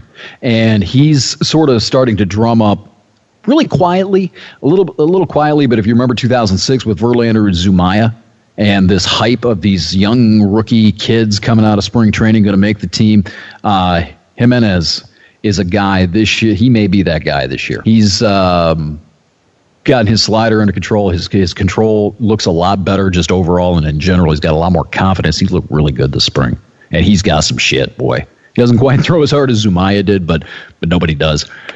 He may be the one of the breakout players this year for the Tigers. What we're talking about, flame-throwing relievers. Keep an eye on him. Well, I was going to say, if the Nationals' problem is closing out a game, they're not going to help themselves by signing Benoit. That's Did they sign Benoit? I missed that. Yeah, he's still pitching. Yeah, yes. He's still around. Yeah, 1 year deal. Yeah. Yep. Well, they got Doolittle. They got Doolittle in the bullpen. He's good. I mean, their bullpen's fine. You look at Houston last year, and Giles was terrible, and they won a World Series. You know, Giles, he obviously was overwhelmed by the moment last year. They were putting their starting pitchers in to close games out because they did not trust Giles in the ninth inning. So if that can happen for the Astros and you can win a World Series that way, I mean, I'm all right with Sean Doolittle and whoever else they've got in the bullpen there. I don't have the list in front of me. I know there's a few really good pitchers now. And Benoit's all right. He's a 6th, 7th inning guy now at this point in his career. He's okay. You know, he's no Blaine Hardy, that's for sure. Well, that's something I also wanted to bring up is that it seems like, you know, with pitch counts and teams worried about players burning their arms out, it obviously went from, you know, go out there and pitch until I take you out the game to, okay, he's at 100 pitches, get him out. Some teams live and die by that rule. Other teams have a little bit more flex to them. Yep. But it seems like the closer role, especially since like maybe like 10, 15 years, it's a lot more. It's like running backs in the NFL. It's not you got your guy and you live and die with him. You pretty much plug in who you think's going to get the fucking job done, and there's really no Mariano Rivera. You know what I'm saying? Like, boom, this is it. We're bringing him in, game over. Well, Wade Davis, I think, has been in that role for the last few years with the Rockies now. We'll see how he does in Denver. Kenley Jansen out in L.A. I think he sort of fits into that mold. Hey, Todd, a lot of times, this is a great time to ask you this question. A lot of times on this podcast, we all talk about the, quote, old guard, like in the NFL, NHL, and how much the sports has changed. And not just the sport, but the players in the sport. Yeah. Like everybody's trying to say LeBron James better than Jordan, blah, blah, blah. No, it's not. It's a different game. Fucking asshole. Anyways, I'll take you to always got to get that in there, don't you? And then you come with me to James. I'm just saying. We're moving on. My question to you is this. Do you think baseball suffers from that? Suffers from what? I'm still stuck on the old guard. What do you mean? What are you asking specifically? Do I think that modern day players are better than the old timers? Are not as good as the old timers? No, yeah. Well, baseball has 100 years of history, and you can go back. There's actually, if you're a baseball fan, there's a YouTube channel that you should check out. I think it's called MLB Classics, and you can actually go back and you can watch games from the 50s, and you can watch games from the 70s, and you can watch games from the 80s. And I can tell you this, that the pitching, everything begins and ends with pitching, okay? The pitching now is, just with the eyeball test, infinitely better than it was in the 1960s. You got to understand, Bob Gibson is known as like this flame-throwing just monster, right? Nolan Ryan is known because he hit 100.8 miles an hour in a game, and everybody thought that was amazing. Aroldis Chapman hit 105 not too long ago, okay? The pitching these days, I don't think there's any question, is heads and tails above anything that was going on 30 years ago. I mean, it was a big deal when I was a kid. If a starting pitcher threw 90, he was a flamethrower. Blaine fucking Hardy throws 90 miles an hour. You see what I mean? And so everything sort of spins off of that. Now, if you've got players like Barry Bonds, juiced or not, whatever, or Giancarlo Stanton, or somebody like Jose Altuve, who is putting up similar numbers, historically competitive numbers with the best players in baseball history against that kind of pitching, I don't think there's any question that the players today are heads and tails above anybody else. You take Mickey Mantle and you put him in today's game, who is he going up against these pitchers that are throwing in the upper 90s consistently? You take Mike Trout and you put him in the 1950s where people are throwing 85 miles an hour. What's he going to do? He's a god. Yeah, I mean, to me, I love the old time players. I love old school baseball. I really do. But intellectually, if I'm going to have any intellectual honesty, I can't. It just seems clear to me that the best now is going to be better than anybody who was considered the best then because of the competition level. Yeah, that's mind-blowing because any other league, we talk about it, we're like the old guard's gone and we're left with this pussy version of the game. Nah, not with baseball. No. And I think with basketball, I don't want to go off into basketball, but I think the same thing. I mean, if you put, I don't know, who's a dominant big man today? Oh, boy. Now, I'm not going to go too far into it, but if you take a dominant big man who has all access to the training and everything else that's happening, these training methods and the advancement in sports medicine and physiology and everything, and you put them in the 1960s, I mean, come on. I don't think there's any question that the athletes have gotten better. I think all across the board. But the one thing that we... You say LeBron might be better? Than Jordan? No. The one thing that we constantly go back to is in pretty much any sport except for baseball, because baseball, while it has its moments, it can be a contact sport. Well, it used to be. You could run the catcher over. Now, they dig up your grandmother and spank her if you even look at them. Thanks, Buster Posey. Yeah, I know, right? It's like, dude. Anyways, it's the level of physicality that's being taken out of it. You take some of these players from the NBA today and you put them back in the bad boy Piston era. Forget it. Those guys, they cry now if someone sneezes in their direction and there's not a call. You take these players in the NHL who don't have. I mean, the NHL's gotten so pussified. It's to where a big hit equals brawl. No, you had your head down and you were going through the neutral zone. And you got rocked. That's what you get. Keep your fucking head up. But now it's like, oh no, I can't. It's just that's where a lot of, at least me, that's where a lot of my griping comes in. In football, we don't even need to get into it. You can't even fucking look at a quarterback anymore. You can apply this to baseball directly. I mean, I'll invoke Bob Gibson again. He was a headhunter. You looked at him wrong, and you were getting one in the ear hole. Yes, you were. No doubt about it. Nolan Ryan, one of the reasons that he was so dominant in the 70s, he was wild as shit. And he would throw inside. He didn't have a problem knocking you on your ass. If you got too good of a swing on him, He took it personally. He would knock you the fuck down. Simple. And now it's like these pitchers, they've lost the inside part of the plate. You throw something inside, and oh my God, Mr. Batter there is going to puff up like you just smacked his grandma in the left titty. You know?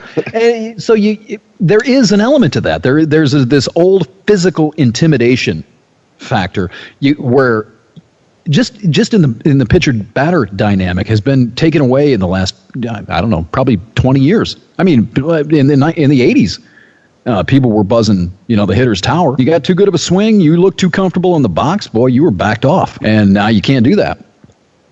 Oh, my God, you threw too close to me. My favorite pitcher of all time is Randy Johnson. Yeah, he's up there with me, too. Why? That big unit son of a bitch, that back fucking country look. Looked like he just drank a 12-pack before he hit the mound.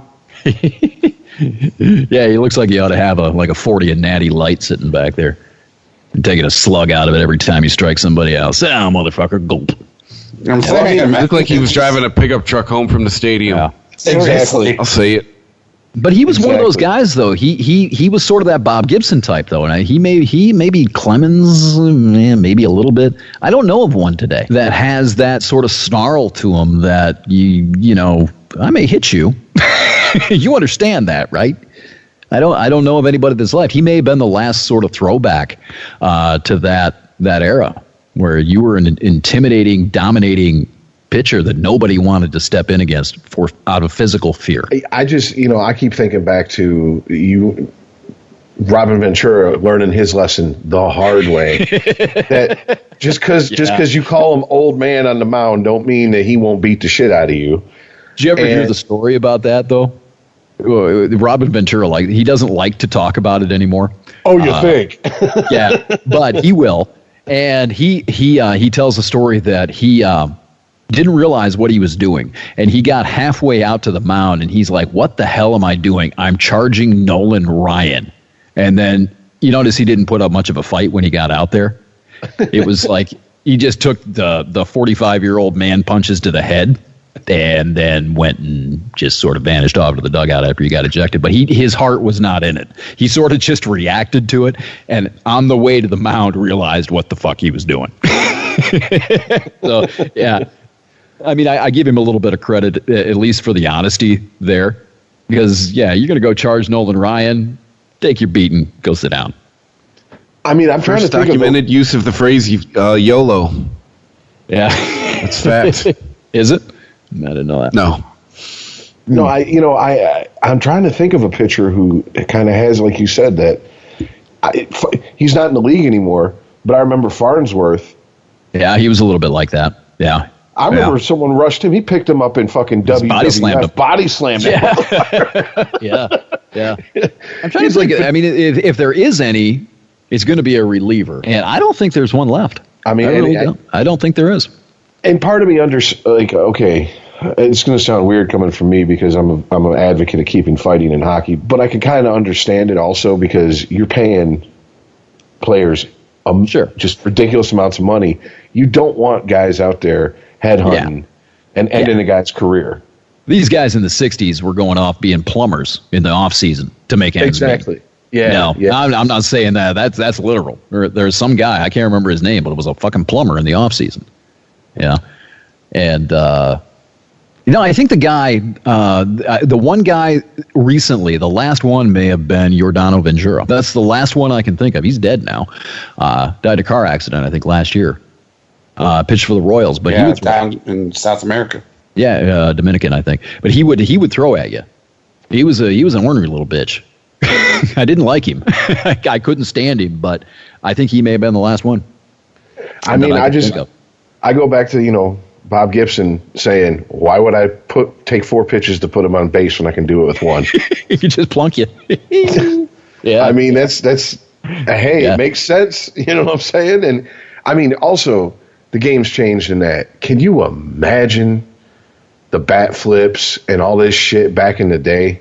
No. No. Them fuckers, they wouldn't even, the pitcher wouldn't have had to do shit. The first baseman would have beat the dog shit out of him as he was trying to round first. Catcher would have grabbed him by the back of the head of the hair and rubbed their face in the baseline. You'd have never gotten to first base. I mean, it's just I get it. It makes for whatever. People like to see it, but to me, it's kind of like, really. What was that? Batista from Toronto? Yeah. Mm-hmm. Well, you saw what Rougned Odor did to him the next year, right? Yeah, that's why I mentioned him. He just. Well, that was a nice punch. There's this old thing: baseball players can't fight. That was a nice punch. Like whack! I felt that. Batista just hanging his left a little low. That's going to affect him in the later rounds. Yeah. No. So all right. So let's fast forward here to later in the season. Yeah. Name me some teams that you think have a legit chance at the World Series. Astros, obviously. Let's go by division. Red Sox and Yankees, I think, in the American League East. Baltimore is, I don't know why they signed Alex Cobb. They don't have they don't have the staying power, I don't think. Tampa Bay, no. Who else am I missing in the AL East? There's another team. Boston, New York, Tampa, Baltimore, well, whoever it is, they don't matter if I can't think of them.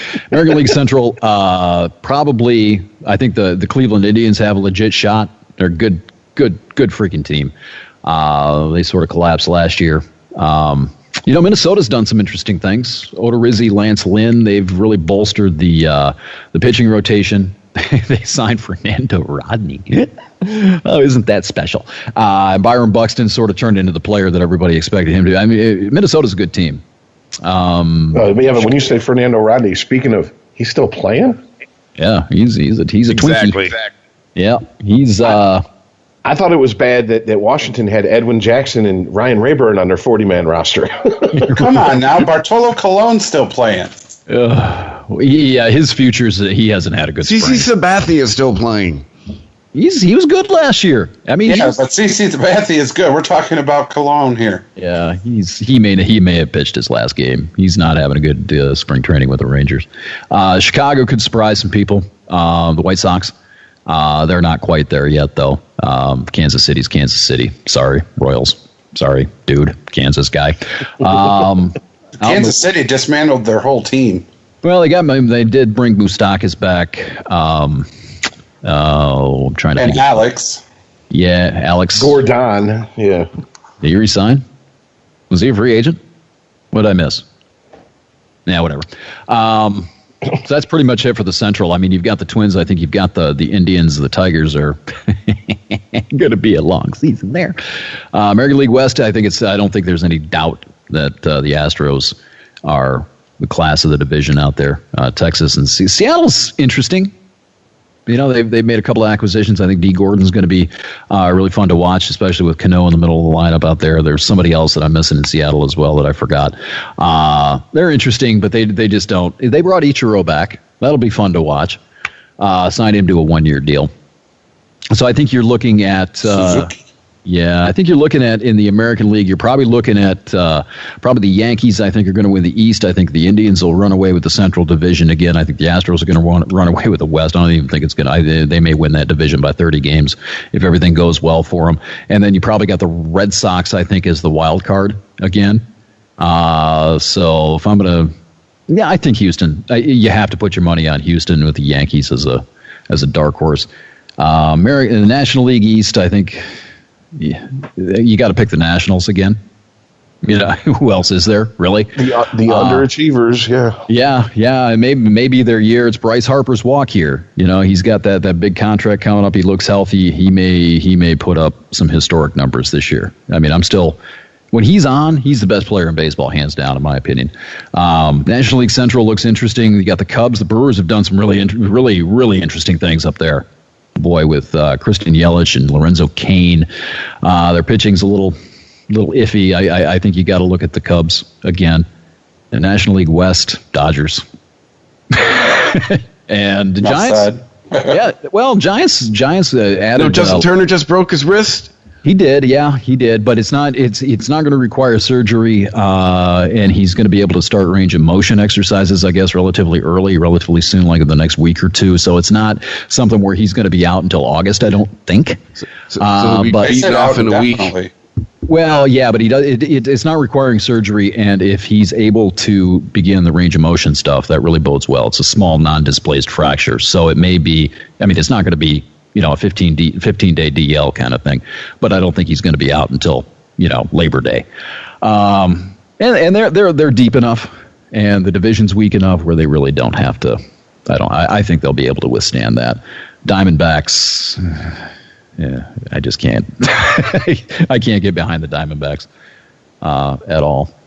And the Giants, like I said, with Evan Longoria and Andrew McCutchen now, they tied for the worst record in baseball with the Tigers last year. Tigers had a worse record the year before, therefore got the number 1 pick. Giants are going to be a whole hell of a lot better this year. But I don't see anybody challenging the Dodgers out there.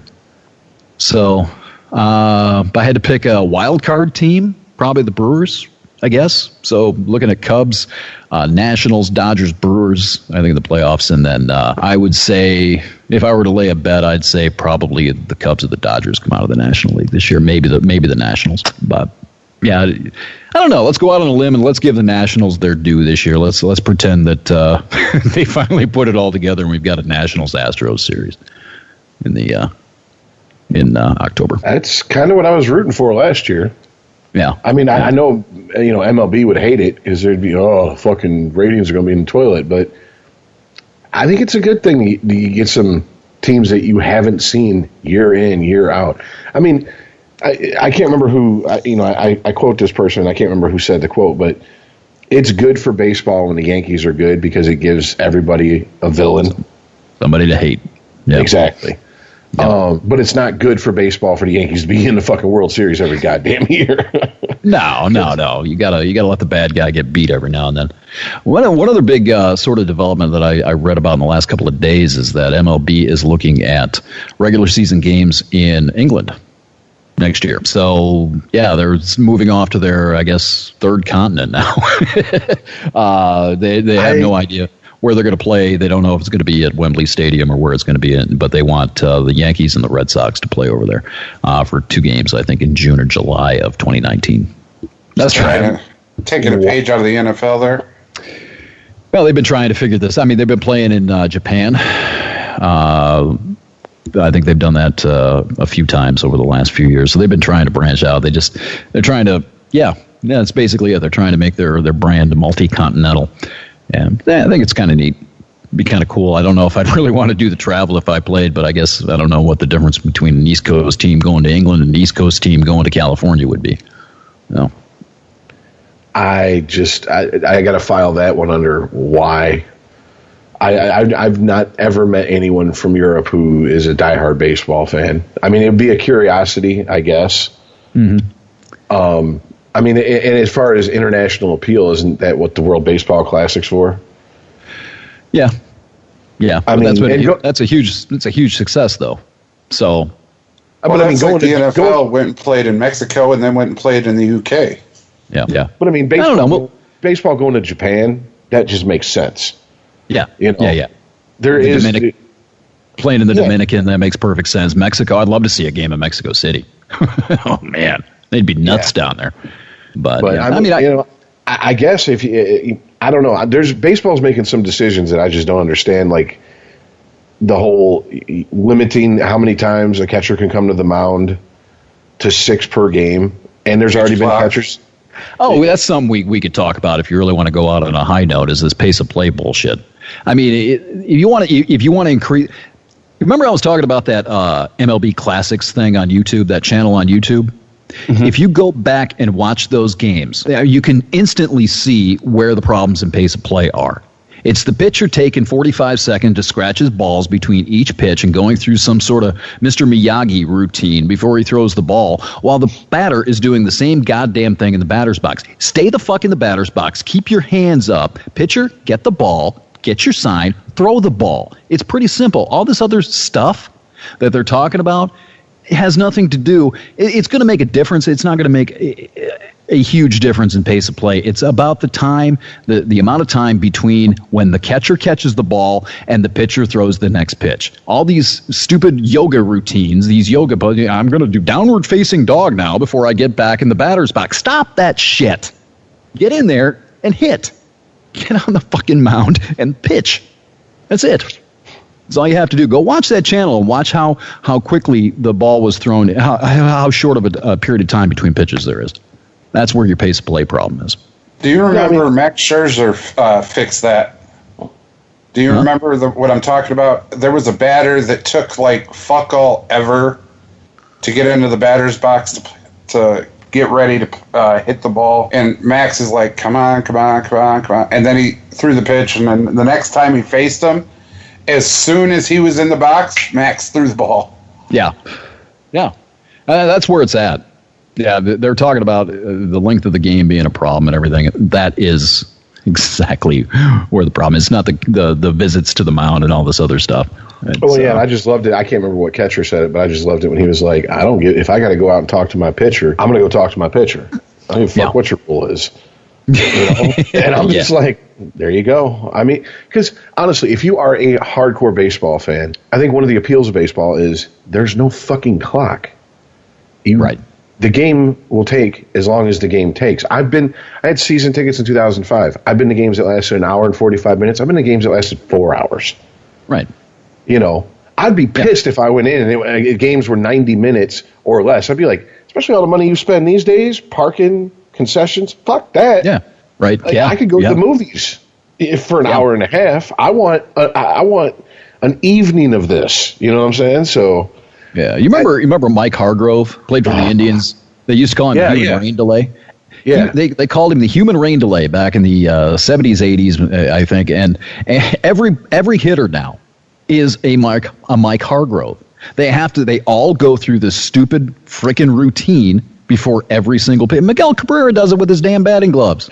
And stepping out, got to adjust the cup, got to adjust the batting gloves, got to make sure the hat's on right, rub his eyes, and stay in the box, put the fucking bat back up and hit. God damn it. That's all you need to do. The dude who drove me the most nuts with that shit was fucking Nomar with his fucking glove shit. Yeah. I'm just like, what are you flapping your wrist around for? What the fuck are you doing? I got a good story for you on Nomar. This guy, I was working at Coors Field from 05 to 07. I mentioned that earlier. And he was with the Dodgers at the end of his career then. And he is so weird, dude. I would go out. I took my camera out there and would take a lot of pictures before the game. So I was down at the camera well during the pregame stuff. And that guy he had so many obsessive little habits. He would go out and he had to sit on the bench. I have a great picture that is one of the ones that was actually taken by the Hall of Fame. It's got Greg Maddux sitting at one end of the bench. And then down here in the corner is Nomar Garciaparra. He wouldn't let anybody talk to him. He wouldn't let anybody around him. So you've got this 300-game winner, Greg Maddux, who is like staying all the way down at the other end of the bench just so he doesn't bother Nomar as Maddux is getting ready for his pregame before he goes out in the bullpen. And then Garciaparra would go out and he would do the exact same routine before every game, like the stretching and twisting his back with this little stick that looked like a bat. But it was, I swear to God, man, it was like Groundhog Day watching Nomar do his routine before each and every game. It was like he had OCD, and he did the same thing in the batter's box. Same exact thing. He was so I don't know what the word is, but it was really almost kind of creepy to watch it. Very ritualistic. Yeah. It really was. And I get that because baseball is ultimately you succeed 3 out of 10 times. Sure, you pretty much just punched your ticket to the Hall of Fame. So I get it. It's a game of superstitions and shit. But to take it to the level that some of these guys do is just. Well, Wade Boggs, I mean, he's pretty famous for eating chicken before every game, right? And okay, fine, that's a pregame meal. This guy is like bordering on some sort of psychological disorder with this stuff. I mean, come on. What can this be doing for you, man? He's somewhere on the spectrum, undiagnosed. Yeah. Absolutely. Oh, shit. But yeah, okay, so I kind of got a feeling, but let me ask, What are your feelings on a pitch clock? You don't need it. You just get in the damn box. If somebody steps out, let the pitcher throw it. Let the pitcher make his pitch. If you're in the box, you're in the box. You're not in the box, you're not in the box. Unless there's a bug, unless you're going to get stung in the eyeball by a wasp, stay in the damn box. That's all you need. You go back, and like I said, I encourage you and everybody else who's listening to this, including you, Jamie Foxx, go watch this MLB network, the MLB Classics channel on YouTube, and watch the pace of play. Get ball, throw ball. Get ball, throw ball. Get ball, throw ball. You don't need a pitch clock. You don't need any of this other stuff. You just need them to play the damn game. That's it. That's all you need. I mean, absent that, it just seems weird having a shot clock on a baseball field. Yeah. It just doesn't feel right. And I know your opinion on this, but you haven't said it on the show yet. The talk of if it goes into extra innings, put in a runner at second base. It's so retarded. And then letting the manager pick which three players he wants to go up out of order. No. No,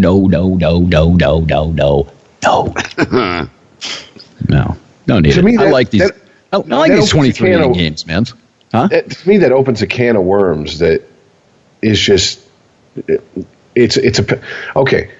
10th inning. Each manager gets pick 3 guys to go up. Now what happens in the 11th? It's pretty much the same thing, isn't it? I mean, so you just send Miggy up every fucking inning? Apparently now. It's now. I mean, I understand rule changes. Earn that contract, bitch. I understand rule changes and letting the game evolve, like instant replay. Armando Galarraga's lost perfect game and all that's kind of what triggered that. I get the game has to evolve and all that stuff, but that's obscene. If you're a baseball fan, batting out of turn and putting guys on second base who didn't actually get on base it seems to me obscene. Let them play. There's some charm in these 22 inning games. Maybe not much if you're working it or something else, but no, we don't need a shootout. We don't need an NHL style shootout. It's baseball. It's not what baseball does. Yeah, I'm right there with you. When I heard it, I'm just like, really? Come on now. Some of the best games I've been to have went into extra innings. Sure. I clearly remember Brookins hitting a walk-off home run in 1987 against the Yankees, and the whole in all of Tiger Stadium going absolutely fucking nuts. It's like you want to get rid of that. Think of it this way: we were talking about Jack Morris earlier.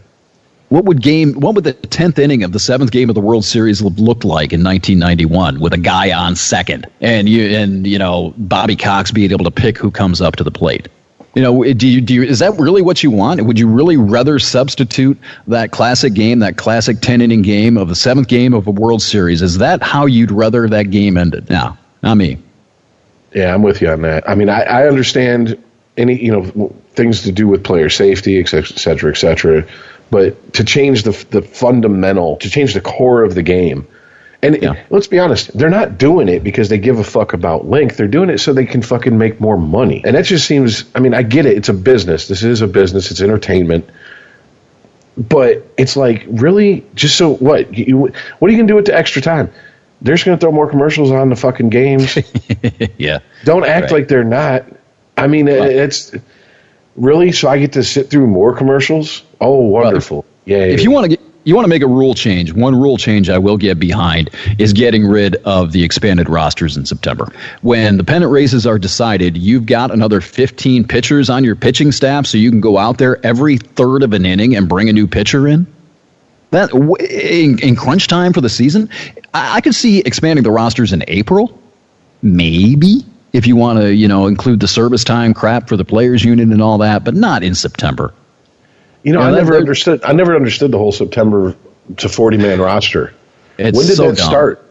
It's been that way ever since I can remember. I don't know when it started. I don't have that information, but it's that when you get into September and you've got a non-contending team putting double-A pitchers in the game that can determine and affect a pennant race.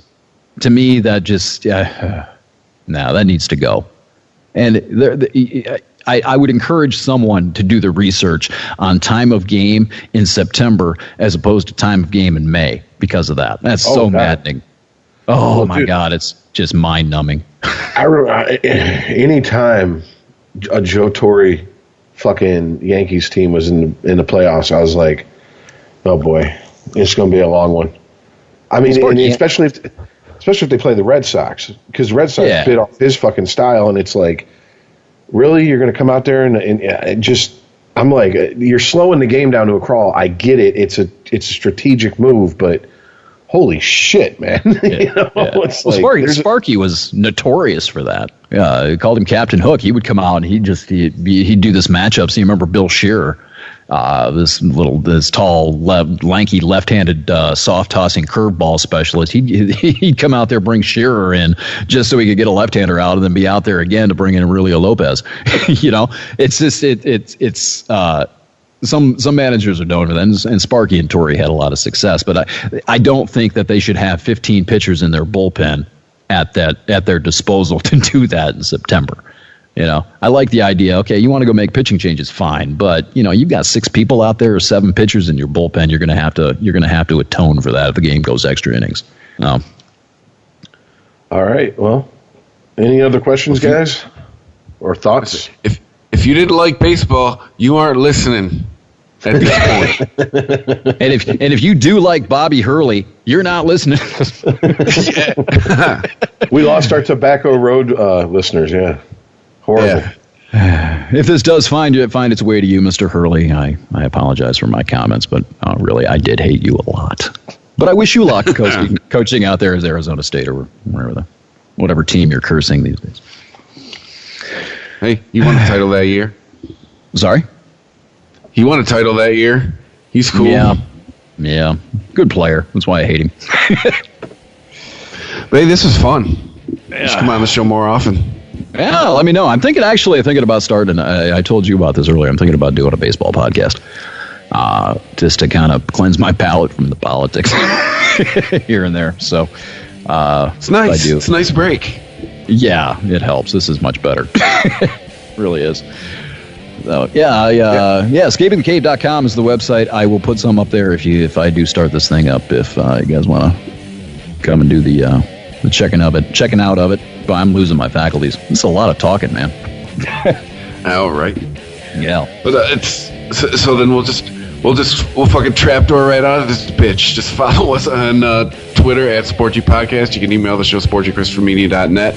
Thank you for listening, and we will catch you next week. All right, later, guys. Peace out, y'all. All right, guys.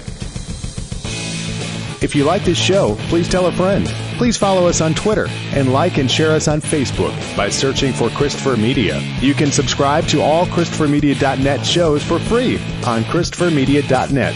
Please make sure to rate and comment on all your favorite Christopher Media shows. Thank you in advance for supporting Christopher Media by clicking on the PayPal button and by clicking through to all the sponsors who support ChristopherMedia.net. Thank you for visiting ChristopherMedia.net, and thank you for listening. Thank you for visiting ChristopherMedia.net. If you look around, you'll see the world can be pretty smart. Okay, very smart. At Capella University, we think education should be smart too. That's why we're reshaping online learning with our FlexPath format. You can set your own deadlines, take classes at your own pace, even leverage your previous experience to move faster. So when it comes to earning your bachelor's degree, you know what kind of choice to make. A smart one. Visit capella.edu to learn more. Capella University. Don't just learn, learn smarter.